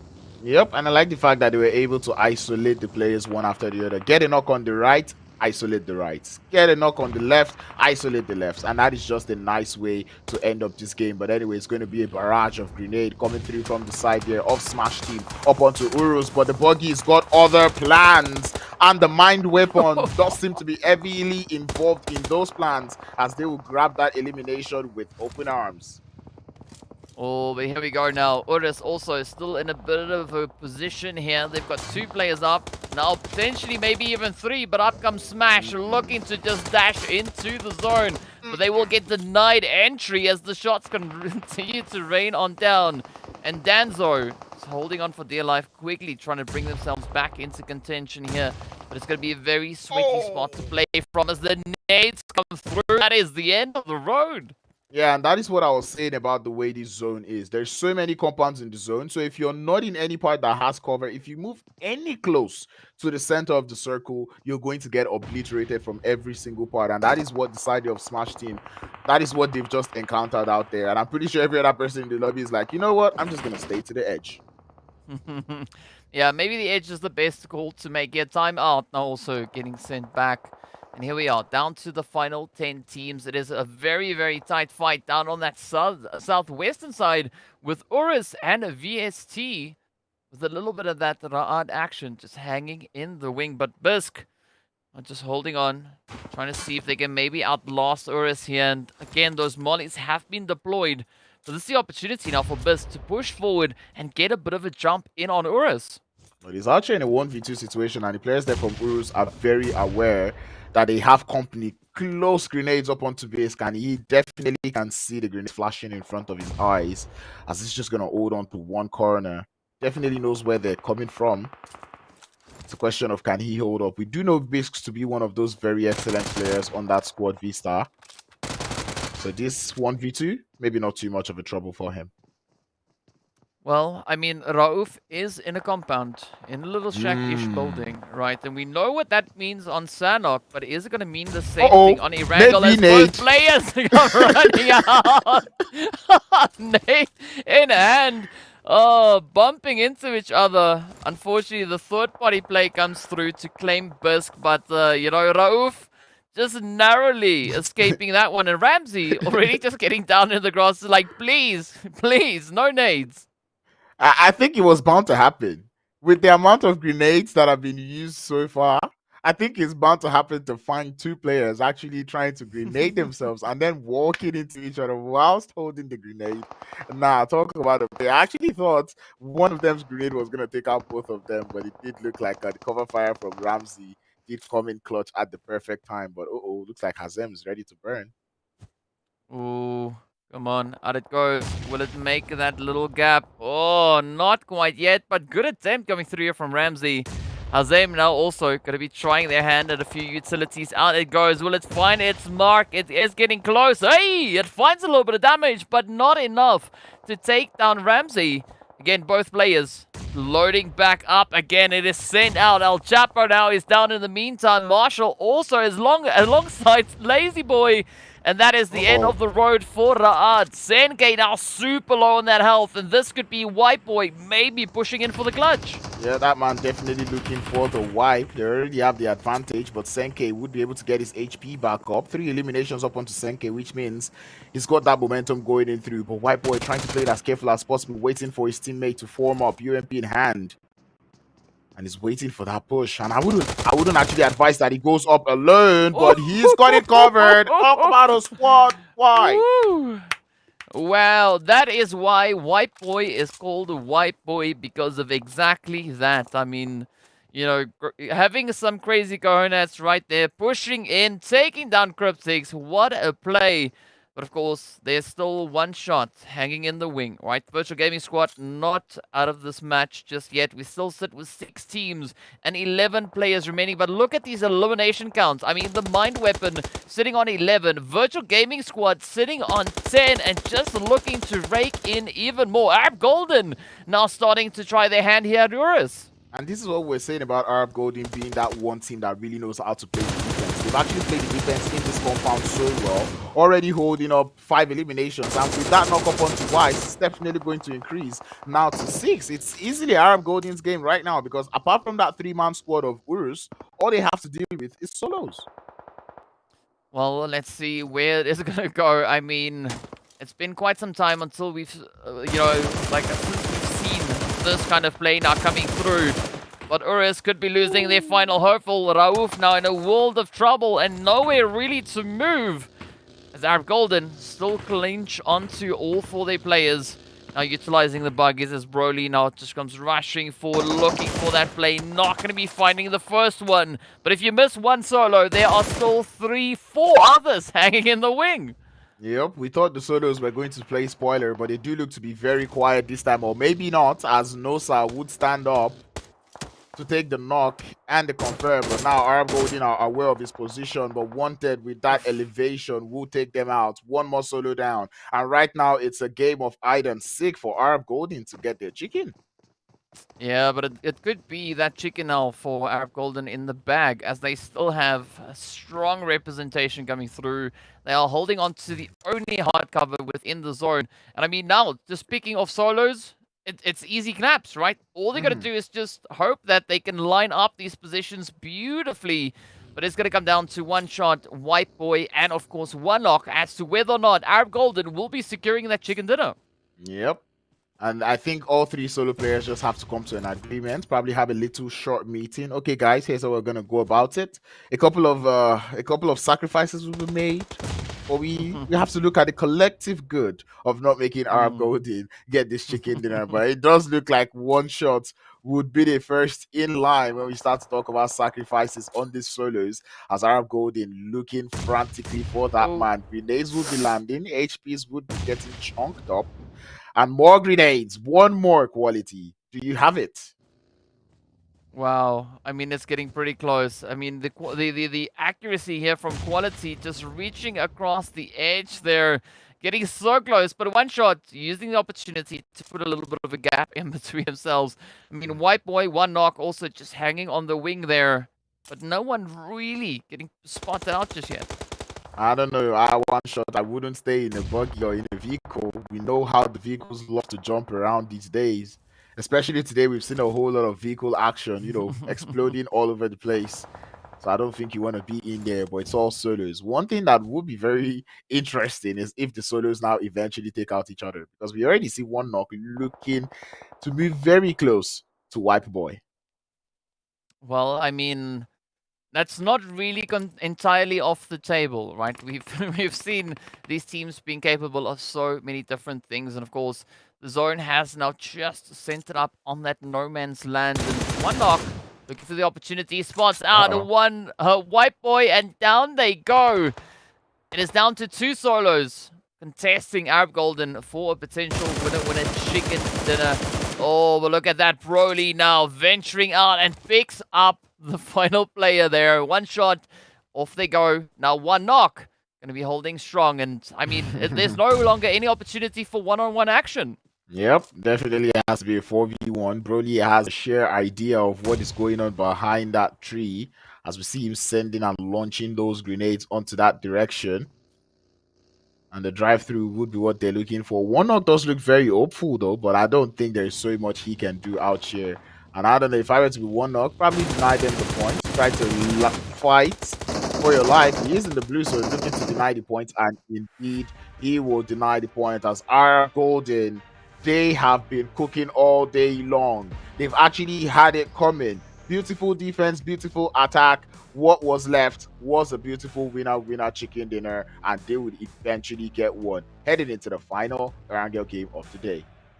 Yep, you could almost say that it was a golden goose coming their way. So well done. I mean, picking up the victory and, winning it against a whole bunch of solos. I mean, as you said, right, they got denied that final elimination, but either which way, a win is a win is a win. They get the placement points and they can add all those eliminations on top as well. So, yeah, it's been a while since we saw Arab Golden really securing themselves any winner chicken dinners. Yeah, exactly. And seeing the way they've been playing today, like I said, it is a deserved one in my books. I did call them to be the team that I was looking forward to seeing going into today's games. And it's just nice to see that Arab Golden would be having that little goal to go home with, because I think they're a team also in Group A, which means it's their last game of the day, and they're closing it out with a winner chicken dinner. Yeah, well, you got to go out in fashion, right? So a great attempt. And yes, they are indeed a team coming through from that Group A. But some very exciting action. Let's take a look at those highlights again.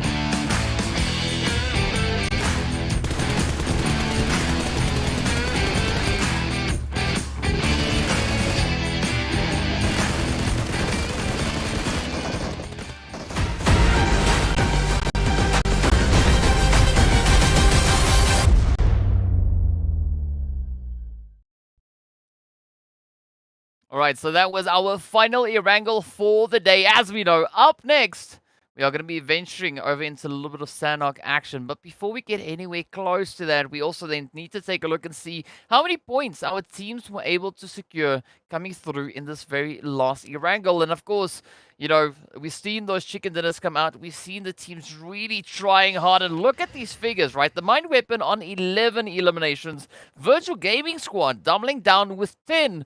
And then, of course, Arab Golden picking up 8.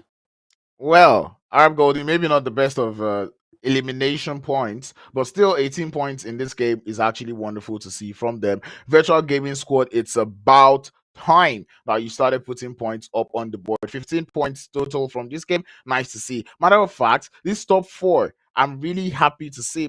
In fact, I feel like everybody on this top 8, I love what I'm seeing there. CRYPTICS and Blackhand, okay, they're on the top of the leaderboard, but for every other team that is out here, we've been waiting for them to actually put up good points going into today. Yeah, I mean, just this one single match coming through from Virtual Gaming is the exact same amount of points that they were able to bring in day number 2, and it's even more than their points from yesterday. But now as we look onto the second page, it is still a very scarce spread with regards to those points, right? 4 points going to VISTA, RUKH picking up 3, Vampires picking up 2, and then it's just a lovely day at the donut shop. Well, I'll tell you, so much sales today. I think that's like 5 teams that got the donut, but the most surprising team with a donut would be RUKH Esports. Yeah, I mean it is a very very interesting position where we find them in that one. Not quite sure really what's going on, but maybe we could see a little bit of a change up as we step into that Sanhok action. Of course, we know that is going to be just around the corner. A little bit of a rumble in the jungle as the teams have had their share of 3 winner-winner chicken dinners. And for the final match, it is going to be the players from Group B, C, D, and E. As we know, Group A just closed up their matches here, but of course, we'll find all the action right back after the break.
Your order is here. Oh, thank you. Thank you.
Hello and welcome back to the PUBG Mobile Pro League Africa Spring 2023 season. We are getting to the end of day number 4. I mean, we've already concluded 4 of our 5 matches. The final game, yes, I know it's sad. You want a tissue? I can give you one if you want it. But either which way, of course, we are going to be hopping right over into Sanhok for all the action. But before we go, of course, we want to give a big shout out to Monster Energy, our official energy drink partner right here in the PUBG Mobile Pro Leagues. But our crowns, right? We've seen so much happen here today, and I think it's not going to stop anytime soon, especially not moving over into Sanhok. I mean, if there is a map that says stop, It's not Sanhok. Sanhok is Yeah. that map that says continue. I want the carnage. Mm. But anyway, I'm looking forward to this Sanhok game, especially given the fact that we've not really seen some teams actually pull up to show us what they've got. And I'm talking about RUKH Esports. Right now, them Mm. going out with the donut in that last game almost makes me sad. So I'm really looking forward to see them jump up and perform in this final game of today. I have to agree with you on that one. Definitely want to see what kind of a bang RUKH can go out with in this very last. But of course, as we know, it is going to be Sanhok, so the flight path is not going to be all that important. It's all going to come down to the team's positioning and, of course, where that first initial zone is going to be forming. And we've seen it move in a few interesting directions. We've seen it go over towards that northwestern side. We've seen a little bit more of the straight up north action. But I would maybe like to see a little bit of something towards that kind of Painan bootcamp area, right? The zone may be closing up there. I want to see the teams really having to sweat for that winner chicken dinner. You know what would really make them sweat? The Mm. trifecta. Ooh. Well, I mean, it's close enough to Close bootcamp, enough to right? boot camp. Yeah. And that's what I was saying. Like, we're looking at that boot camp area somewhere central because on every other Mm. map, a central zone does look to be the nice thing. But in Sanhok, the central zone is a lot of chaos. You know, so many hills, so many grasses, so many trees, and so many rocks around such areas of the map. So I'm looking forward to seeing how these teams would maneuver themselves around all of this. But ladies and gentlemen, this has actually been a crazy day of games. Yeah, it has definitely been quite a crazy day. I mean, we've seen teams that we've been wanting to step up, doing exactly that. I mean, Titan stepping up with a very insane performance. We had such a strong play come through from them in one of the previous games. But of course, we want to see who's going to be that team now for this last match to step up and just go full out, right? Just show us whatever it is that they want to bring to the table. Of course, we're not going to have to wait all too long as we jump straight on the plane. And, well, it's now down to who's going to touch down and get right down to business. I think this is probably the first time I would say this. This playing path is actually not nice. I mean, if you're a team that likes to go to Camp Bravo, Monk 9, you've got a long jump to actually go for, all right? And I know there's a couple of teams who would like to go towards that Camp Bravo part, but one thing I know is that this being the last game of the day, it means a couple of teams will be looking to explore new options. You know, we saw a very peaceful Sanhok yesterday, but I don't think we're going to be getting that much peace in this Sanhok game today. Well, I hope to agree with you on that, right?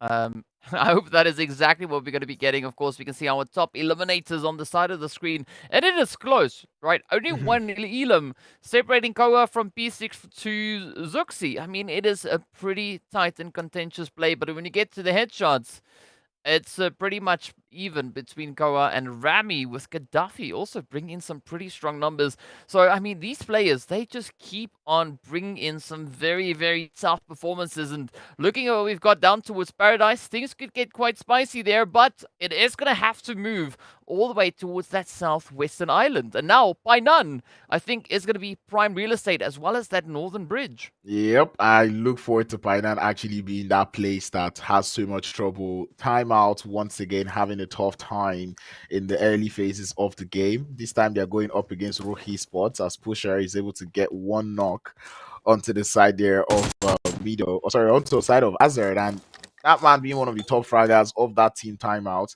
This is very, very painful. Yeah, but I think sometimes timeout just needs to put the opposition in a little bit of a timeout here. And I mean, it's a very spread out approach coming through, as we did have already Hazard getting taken down. But we do see Mido and Abdal now already starting to rotate up, trying to just bring in a little bit of that reinforcement. So it's not such an isolated engagement coming through. Yeah, definitely not so isolated out there. But man, out here in Paradise, it does look like Smash Team and Virtual Gaming Squad have a lot of defending to do. As we see them just looking to get looted up. Smash Team don't seem to want any of the trouble. At least they don't look like it. They've gotten out of Paradise Resort. And that is a smart play if you ask me. Because Paradise Resort is not a nice place to really take a 4v4 fight. Especially given the fact that you can get on top of buildings. There's so many tricky angles out there in that part of the map. So it's fun to see that Smash team would be heading out looking for those extra angles on Virtual Gaming Squad. Yeah, I think it's a good decision being made there by them. But of course, something that we don't see all too often is some pretty crazy action coming in towards Camp Bravo. Of course, Raad now having a great opportunity here to just go about their business, get themselves looted up. And we're actually seeing quite a few of our camps being pretty vacant, right? Well, with action, right? We've got Black Hand all the way in Camp Alpha. We've got the players there from URUS all the way in towards Camp Charlie. And even Triple all the way in Boot Camp. But, you know, they were like, it's fine. We've been here. Let's now just move onwards and upwards. Yep. I'm looking at the side of VISTA in Painan also, and I feel like they need to finish or speed up their looting phase, because we know a couple of these teams like to go on early rotations, and with vehicles becoming more of a thing in Sanhok, I think Painan in this type of zone is not the place you really want to waste so much time staying in. Yeah, I mean, so like Painan is a good position. It's like that. It's the kind of middle ground, right? That passageway for teams to try and rotate from the east to the west and vice versa, as they sometimes try and avoid the bridges, right? We know what happens on these bridges. So I think for Vista, maybe spending a little bit more time there, waiting to see if anyone's going to come in that direction, might not be the worst call for them to make. But then they have to be sure that they've got as many angles under lockdown, right? So that they can't get caught by surprise, or maybe get caught off. Exactly, because once those teams start to troop into Painan, because it's easy to infiltrate, you might have a little bit more than you can chew. So, but Vista, I think I trust them enough. They should be able to handle themselves quite all right. Yeah, I mean they've shown that they are pretty capable of doing exactly that. So I want to see just to what extent Vista is going to look to push the opportunity here, and maybe it could mean a few exciting things for them along the way as well. But again, the team's just going about their business here, looking to see maybe they can find a little bit of something. We know Vista, they've already also then found that winner chicken dinner. I don't think it was on Sanhok. I might be wrong, but I don't think it was the Sanhok chicken so far. No, I don't think it was. I kind of forget who won the first chicken. It was Erangel. It was Erangel that we got the chicken. Yeah, there we go. And speaking of Sanhok games, right? I was going to say we have yet another slow start to a Sanhok game. Not too many hot drops. Everyone being very respectful. And the last time we saw something like this, which was yesterday, we saw that zone end up closing in Sanhok. Not something we see too often this time. Yeah, it's unfortunate for Vista now losing a player. Of course, Triple moving in, finding a bit of a spray, but up comes Smash, and the players there from the Mind Weapon, as it is a very tough hand being dealt now to Smash. You can see Ban being the final player up on their feet, but will they be able to get those hits in? The rush comes through, a little bit of the weaving this way and that. The DBS doing so much damage. Oh, but the M4 comes in to put the cherry on top. How much can you weave the DBS shots? Because when they start to blow towards your position, there's only so much places you can run to. Vista Gaming would decide to make their path back into Painan. They had a couple of players leaving, hence why Biscuit did get caught out. But man, Aboud out here just looking to play patiently and hoping that the side of Triple Esports do not get the memo to push into his building. Well, let's see where it goes. Apparently, the DBS stands for Don't Be Silly, right? And it makes sense. I mean, that's not the exact words that I saw, but I can't repeat all of them, so I'll just go for Don't Be Silly, as the old boy now comes running in with the Don't Be Silly gun. And I think it's a good name to have, because when you see it, you definitely don't want to rush them. And Brood going to be patiently waiting, but you can see already setting up that angle. Oh, missing the first opportunity, but now up comes the DBS, and it's going to be jump shots. We saw it just yesterday. A good opposition for that is not going to be a play like that. And unfortunately, down goes Aboud. Don't be silly, behave yourself. That is what the DBS tells you every time it comes up against you. And nice Nice push coming through from the side there of Triple Esports. And I say nice push because they just came in sweeping. That's what you want to do when you're in a place like Painan that has a couple of buildings, right? You want to make sure you're sweeping the building as a team. And you could just see Kimo there. The instance his HP got dropped a little too much. He's like, you know what, you guys handle this one. I need to go get my HP back up. And that was exactly what they did for him. Nice play, wonderfully executed. Yeah, and of course now Aquaman going for a little bit of a dash there. Unfortunately, not being quite in the drink just yet, but there will be ample opportunity potentially for that to come on through. Meanwhile, RUKH, we saw them just looking at that blue zone. Now they've lost interest in the blue instead, turning their focus towards RUKH. But the players there from timeout are going to be taken away, and down goes again as well as Eugene now. Just laying it on super thick. Rami also getting picked up, and this is spelling quite a bit of a disastrous sort of events for RUKH. Yeah, they did start off well today, but it does look like things would not be ending quite in similar manner going into this final game of the day. Hazem and Gazi, the last player left for this team, and I would really like to see them pull away from here, but this is a very, very bad spot to be in. You do not want to be in the quarry area of Sanhok. It's not nice. Yeah, it makes me worry sometimes, but here we go. Oh, good answer coming through from Hazem. They do find Eugene, so a good bit of a repayment coming in on that one. Oh, the follow-up as Rami runs right out into the lead, and down they go. I mean, that was pretty much the elimination being delivered on the silver platter, or at least the knock. But now, Pusher still going to be hanging in the wing. Not quite sure where Bronsberg is. Okay, Bronsberg just a little bit further down south. And, oh, this is looking a little bit troubling now for RUKH.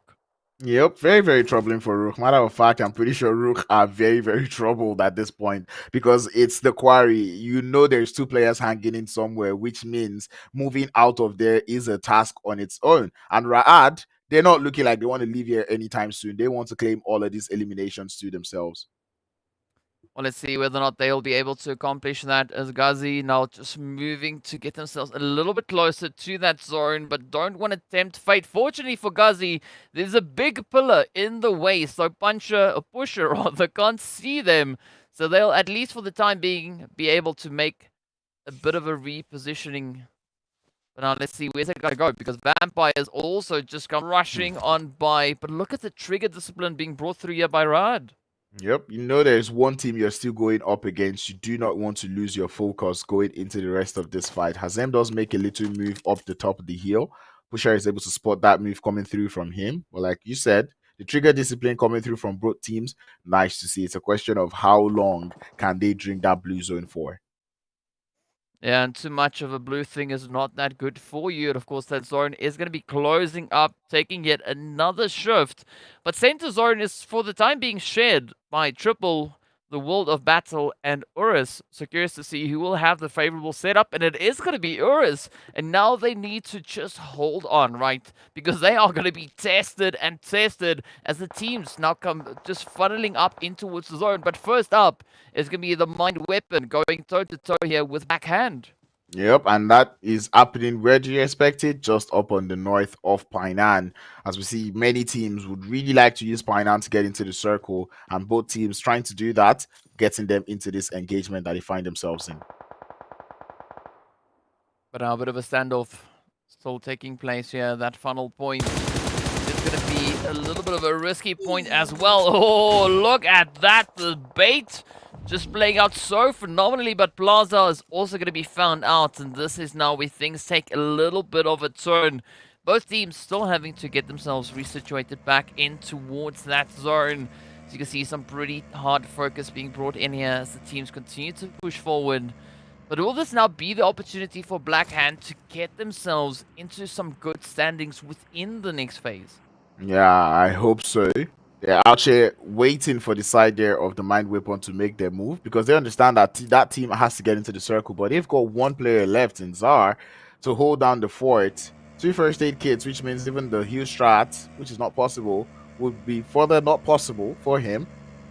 It looks like Blackhand will be making their rotate into the circle. Well, here we go. Triple now just moving in on URUS as well. But I love the setup from URUS. Not only do they have center zone, but they have the elevation. As we know, in Sanhok, elevation is sometimes quite essential for holding a good defensive play here. So I'm curious to see just how this will work out for them. For Triple, I mean, they're not going to be tunnel visioning down on towards URUS. They're also going to be trying to play a bit of a position here towards the World of Battle, who's now opted for a 2-2 split. So some very interesting approaches that these teams are taking. And this is one thing that you need to do when you find yourself in the center of the circle. You want to make a statement for yourselves. And I think that's what Triple Esports is doing, because they're taking shots at everybody around them, letting them know that we are not just anybody you could come close to. You can't just take us out like that, because many times you see teams go into the center of the circle and they're being quiet about it. But right now, Triple Esports being loud about it, telling the teams that, you know, we're ready for whichever one of you wants to crash. Yeah, and we also now had a third team get sent away all the way back. Ooh, that is VISTA following suit as we are down to only 12 remaining teams. Vampires still holding on to some decent numbers here. The full squad now trying to find a bit of a play up on that northeastern side. URUS still sitting very pretty in smack dab center zone. But the next shift is just about to happen here, and I'm curious to see where this will go. Oh, it stays in favor of Triple and URUS. But this is where it takes a little bit of a turn, because now Triple seem to have the slightly more advantageous position, right? They've got the compound, while URUS still have the elevation. And if URUS are going to play this game anything like they played that Miramar game, I don't really see a very successful entry into the circle from the rest of the teams that find themselves outside right now, because that gatekeeping will be very, very strong. Yeah, I mean, speaking about gatekeeping, Blackjack just gatekept RUKH. There we go.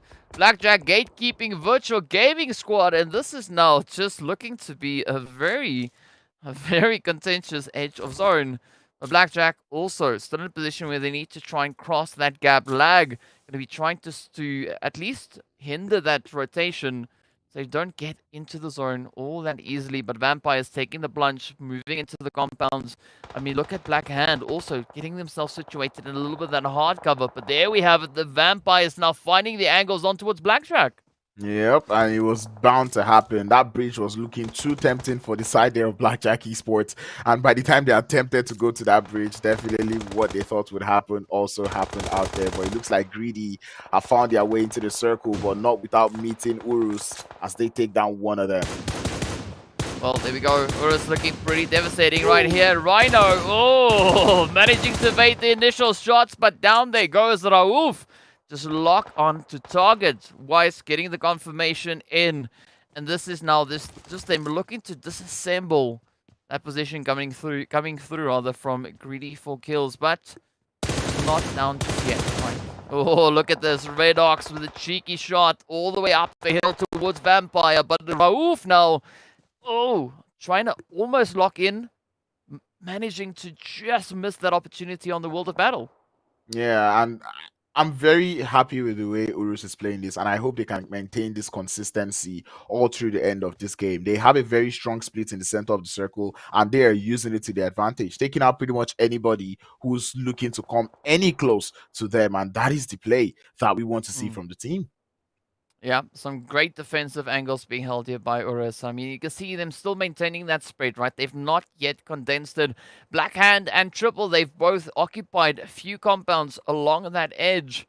But it's going to be Lag now, coming under fire as Titans look to move even closer. P6 and Teak getting ready to explore the terrain a little bit more, but the zone moves up, and this is where URUS could now just look to capitalize on all the available carnage. And speaking of carnage, the side there of Titan would send one onto the side there of Lag. Lag do not have too much playable area given that play zone, and the grenades will start being sent into the building. Mexico is still out there chilling as NQ looks for an off angle, but the push is going to continue by Titans going in as a unit. 3 players already in, and NIQ will get spotted by URUS on the third party. They're looking for that last player in Mexico. I think he's in the small room, but he's just outside.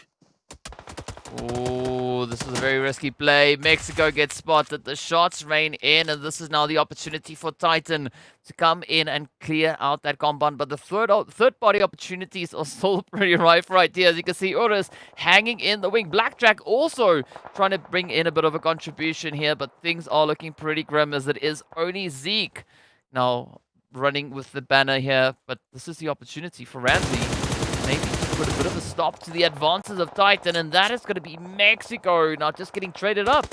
Yep, that was what Titan needed to get into the circle, but now they have to face off this strong force of URUS on the third party, on the gatekeep, as Puncher would take a knock, he would fall, as Ramsey would find him out. One down for the Titans, as the Titans look to continue up on this push. They cannot stop. The blue zone would continue to push just right behind them. Shots up onto Ramsey would take him down to about 10 HP, and Axer looking to just continue on. Oh, but this is a great play coming through here from URUS. I mean, they've now condensed their position, bringing all their weapons into a single line. And it is going to be quite a bit of a challenge here for the Titans to push through that front line as Ramsey falls back to Farok. Teak, Axel trying to ride up the edge, trying to find a bit of an opening, still holding on to a full force, but as is URUS.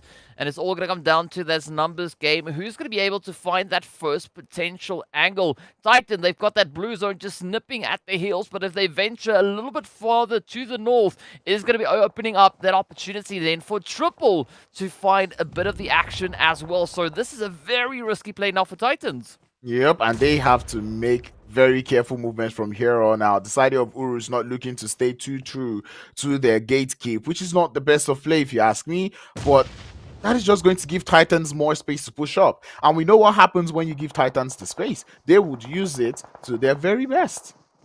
Oh yes, they are like expanding foam, right? Give them a little bit of a gap and they just blow up and go everywhere. But here we go. It's going to be Titans now moving out in full force. The zone has taken aggressive shift towards that northern side. Not really, but yes. And here we have it. Ramsey and the rest of URUS now sweating in the grass. It is going to be Weiss that will be hunted down. But they've got the nade at the ready, sending it out. Will it be perfectly timed? No, instead it finds nothing other than lobby. And this is URUS now in a world of trouble. Yep, they have managed to not get this one right.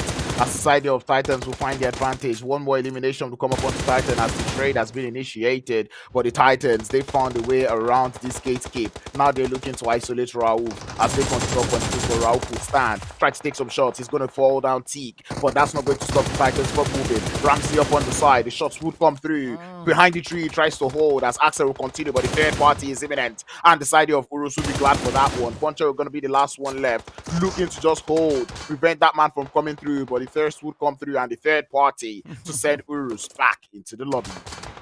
Triple with the perfect timing on that third party as they've not only assisted in taking down URUS, but also putting quite a bit of a dent up into the side of Titans. And here we go, Old Boy finding a beautiful spray as Teak gets taken down. Puncher now going to be the final contender left for the side here of Titan Gaming. Meanwhile, Hand turning their focus onto the players from Vampire. But all these teams now have to take that long, tedious trek back into the safety of the zone as the Titans run out of time. It is GREEDYFORKILLS now holding on to the dominating position in zone. But here we have it. Vampire's Hand looking to make that push. But Triple Esports is being such a menace. Same thing can be said about Greedy as they continue to let the third-party shots fly. But now the task is set for the Black Hand and Triple Esports. They have to get into the circle. But we know Greedy is in there looking so careful. Red Dog will go down. Koa would follow suit from Triple Esports as Black Hand now get reduced to just the one player in Storm, who's going to go up against Storm. But the third party is imminent. Greedy would lose one. Storm looking for that 1v1. He's going to get Thor down. But Greedy now down to the last player. Triple Esports, they have 2 left and they have all the information that they may need.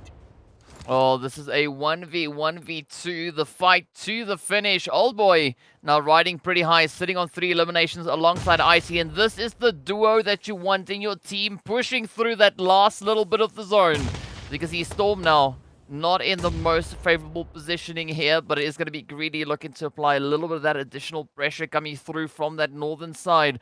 But Icy riding the ridge. Spot a little bit of movement. Nossa now getting absolutely demolished as the blue zone lays waste to them. The push is on. It is Triple and Black Hand now having to fight it out for that winner chicken dinner. But Triple Esports already up to 10 eliminations. Black Hound now just strengthening up their numbers, holding on to 2.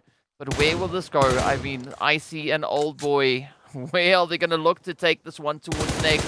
As we are yet to see this final shift come through. But Old Boy not even going to be waiting around. Instead, they look to push off forward and make it up into that 9th phase. No more zone. It is just time for action. Definitely time for action. Triple Esports going for a wide spread. You love to see that one. Icy on the bottom, Old Boy on top, and Papa Blue is going to start to push in. Old Boy getting grenaded, but will not quite fall. But that angle from Icy would be very paramount to their chicken. Triple Old Boy is going to see if he can get the bait, but the bait will work. Red Ox comes out, has to fall down, but will not go down just yet. Storm up in a 1v1 up against Old Boy, but Old Boy doing his best. Icy is going to take down one player. Storm from the side of the rock, taking so much blue damage. He's going to fall to the blue, and that will be Triple Esports finally getting the winner chicken dinner. And who better to do it for them than Icy and Old Boy? Oh, what a combo. What a duo as they stepped up and just clutched it. I mean, what a good play that was. And well done going out to the players there from Triple Esports. I mean, it was about time for us to see Triple Esports securing themselves a glorious winner chicken dinner. And they did so with quite the aggressive performance. I mean, they got a strong play when it came to those elims. So well done and well deserved. 11 eliminations and the winner chicken dinner. Please give me more of this performance, Triple Esports. I spoke about this going into today's games. I said the Triple Esports is that one team that has shown us that they know how to adapt. They started off on day one not being the best of teams, not grabbing so many points up on the board. I mean, they did quite decent, but ever since then, they've just been gradually going uphill. And now going into day four, they've gathered themselves up, and now they get themselves a winner chicken dinner on the last game today. I love it. Yeah, I mean, there's nothing better than to close the day off with such a glorious performance. So, again, well done, well played to them. But, of course, as we know, we are going to be taking a little bit of a look at those highlights that should be coming up momentarily. So, well, okay, turns out we're not going to be having highlights for today. I mean, it was just the action over on Sanhok, you know. Maybe it was a bit of a tease. We'll just take it whichever way it is. But here we go, straight into the points. Of course, Triple Esports walking away with 21 points. GREEDYFORKILLS coming through with those 6 elims. But Titan Gaming also getting pretty aggro there. Also then with 6 eliminations. Yep, and that is what we want to see. Titan Gaming finally stepping up. Vampires putting up points on board. And URUS, they've played well today. I'm happy, at least for the progress that they're able to make in today's games. Yeah, definitely URUS has played a very strong play here. I mean, they've brought in a total of quite a few points, actually, for the day as it is. So great to see that coming through from them. I mean, they've secured 28 points today, so adding the 7 to that to make it, obviously, 28 has been definitely a good showing. I mean, it is a very similar approach to what we saw from them coming back in day number 1. Yep, and that is what we want to see. I really want to see this step up coming through from URUS because that is exactly what they need to do. Vampires were sitting on the bottom of the leaderboards today. Maybe not the best of performances today, but I really hope that they're able to continue with this a little bit of good playing that I'm seeing from them going into tomorrow's games. Well, let's take a look and see what that second page looks like. It is also very slim pickings as we have Blackjack walking away with 3 points, Raad picking up 3 points, but that all coming through from the eliminations. As we move down the board, it is going to be VISTA, the only team not finding themselves a point here. I mean, it is an improvement on what we saw so far. You know, with the previous games looking pretty grim with regards to points, but that is just the beauty of Sanhok. There is so many opportunities for these teams to secure points all over the place. Yep, and that is one thing we love to see. Even if it is 1 point that some of those teams were able to gather so far, we'll take it with open arms. We'll still take it that way. But I tell you, we've seen so much action today. All 5 games were absolutely mind-blowing, and I really cannot wait to see what those overall rankings are saying. Yeah, I have to agree with you on that, especially looking at the increase in performance that we had come through from the teams as we now take a look at these overall rankings. Of course, it is going to be Blackhand sitting right and up at the top, looking pretty with 144 points. But an interesting position that we see then coming through there from Titan Gaming, only 2 points behind them. And 2 points away from that is where we find Triple Esports. Yep, and RUKH has dropped down to 4th. One would think they wouldn't be able to lose that lead, but that is what happens when Blackhand, Titan Gaming, and Triple Esports decide to up their game. We saw this since the beginning of the phase that these teams were trying to make sure that that gap between themselves and top position was not too much. And even till now, Titan is still doing that. Well, I mean, I don't know. It is pretty crazy. But if you look at Titan's performance, right, that they've brought in from yesterday to today. Yesterday they locked in 30 points. Today they got 51 points. So a big improvement coming through from Titan right in the performances here today already. But RUKH, yeah, things looking a little bit on the tough end. I mean, they got 14 points in total for the day, with only 1 point of that coming through from placement. Yep. And man, Wave Esports, I'm enjoying how I've seen them play today, maintaining that 7th position. Matter of fact, GREEDYFORKILLS and Wave Esports, I've enjoyed what I've seen from them going into today's games, because these guys actually did play well, right? We saw them maintaining their lead, and they're still going to retain that 100 points mark or above 100 points on the leaderboards. Well, I've got them pretty close to that, but let's take a look and see what that second page looks like and where our teams find themselves. Of course, who do we have? It is going to be the players from TEAMLAG. Now, 9 points away from that top 8th place, but it is going to be a tie between Lag and Blackjack. Both teams sitting on 84 points apiece. Yep, and that is wonderful to see that Blackjack now is able to bump themselves into that top 12 bubble. Definitely where you want to be heading into tomorrow's games. I said I was looking out for Arab Golden, TEAMLAG, URUS Esports today, and I'm so glad to see that all 3 teams, or actually all 4 teams that I've just mentioned, find themselves in that top 4 today. Oh, sorry, find themselves in that top 12 going into the end of today's game. And I really like what I saw from URUS Esports today, playing so well across all maps. Yeah, they definitely have played really, really well. And, you got to appreciate the effort that these teams are putting in. I mean, URUS also picking up 19 eliminations today, right? So it is just adding to the tally of what they've already been able to find. And you got to see how these teams are going to be looking to push it even further as they move into that last day, at least for this first phase. Man, I'm looking forward to seeing Vista Gaming continue to hold onto their lead or onto their 12th place position going into tomorrow's games. They're a team that actually did show us they're capable. But man, with teams like the Mind Weapon and Virtual Gaming Squad already looking to find their flow and their rhythm, I think tomorrow is going to be a very, very interesting day. Let's go over to that last page and see what we've got going on. Well, of course, looking at the last page, it is going to be RUKH then sitting only 6 points away from top 16. But I mean, it's still pretty close between RUKH and Smash Team, right?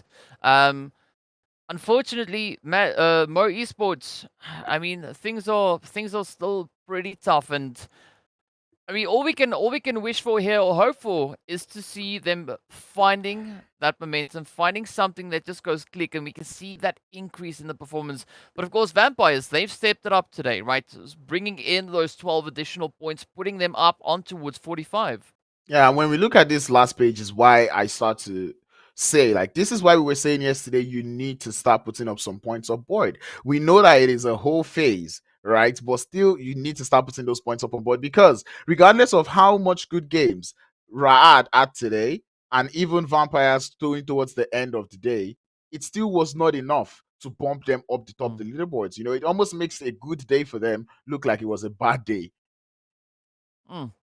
Yeah, I mean, it's unfortunate. It is, just the way the things go. And as we know, the teams are trying to get themselves into the necessary adjustments, right? To find that extra little bit of a flow. But fortunately, it's only the first week. There's still 2 weeks after this week closes up for these teams to try and build up that momentum. But the sad part is that, the further we get into this, the less opportunity there is, right? The teams are running out of time. Right from when they started, they have to try and find the best approach that they can. So let's see, maybe they'll be able rather to pick it up a little bit more so once they move into tomorrow's games. But the only thing that we can do is just hope that that will be the case. Yeah, because tomorrow all eyes would be on that top 12. Tomorrow is the hunt for bonus points. And I really cannot wait to see how these teams are going to do it. So many of these teams will be looking to defend their position. So many of these teams will be looking to up their position. And I'm pretty sure some of the teams on the top of the leaderboard, because it's quite interesting to see that the fight or the battle is on the top of the leaderboards. Oh yes, it is definitely on. I mean, one of the other teams that we saw also making quite a bit of a push towards the top of the leaderboard was, of course, Wave Esports and GREEDYFORKILLS, right? I mean, Wave coming through with 44 points for today, and the GREEDYFORKILLS picking up 36, and that is the exact same amount of points that Black Hand was able to secure. So definitely something is starting to build, right? The team's getting that momentum, and I want to see how that then translates over into day number 5. Yep, and day number 5 is that final day. Is the day where everybody's going to come in fighting. Everybody's going to come in banging. And man, while I want to keep my eye out on the top teams going into tomorrow, I think I'm going to start looking for some of those teams that are out there in the middle of the leaderboards. I'm talking Lag Esports. I did say Arab Golden today, but man, I really want to see them do well tomorrow. And one more team I'd like to chunk into the mix going into tomorrow's games would be CRYPTICS. We've not really seen CRYPTICS do too well going into today's games, but I'm pretty sure tomorrow CRYPTICS definitely has something cooking. Yeah, 22 points for the day. Definitely, we know CRYPTICS can do way better than that. So let's see what they can bring to the table as we get into tomorrow's games, which will happen, obviously, tomorrow. It can't happen today. It's the wrong day, but either which way, we are going to be closing it off right here. So thank you so much for everyone for tuning in. Of course, the teams for bringing in the absolutely exciting PUBG Mobile action. Be sure to join us back again tomorrow as we continue with our last day for this phase. And of course, it is going to be a little bit of that VISTA action coming in on match number 6, so be sure to join in and not miss out on any of the action. Until then, stay fresh, stay frosty. We'll see you all back again later.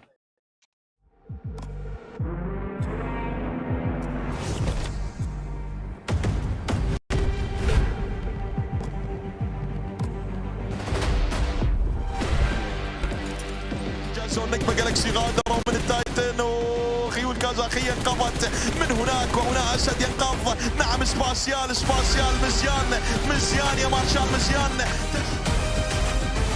إلى هذا الزون يحاول أنه يدخل زون، لكن خلينا نركز هنا مع هذه الفايتات. بسيخ بإصابة ثانية مؤذيتين بإصابات مؤذية في صفوف الشاذوين المكشوف. يا الله يغادر على يد الأيد بيبدأ. لا لا لا لا لا لا لا لا لا لا لا.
Your order is here. Oh, thank you.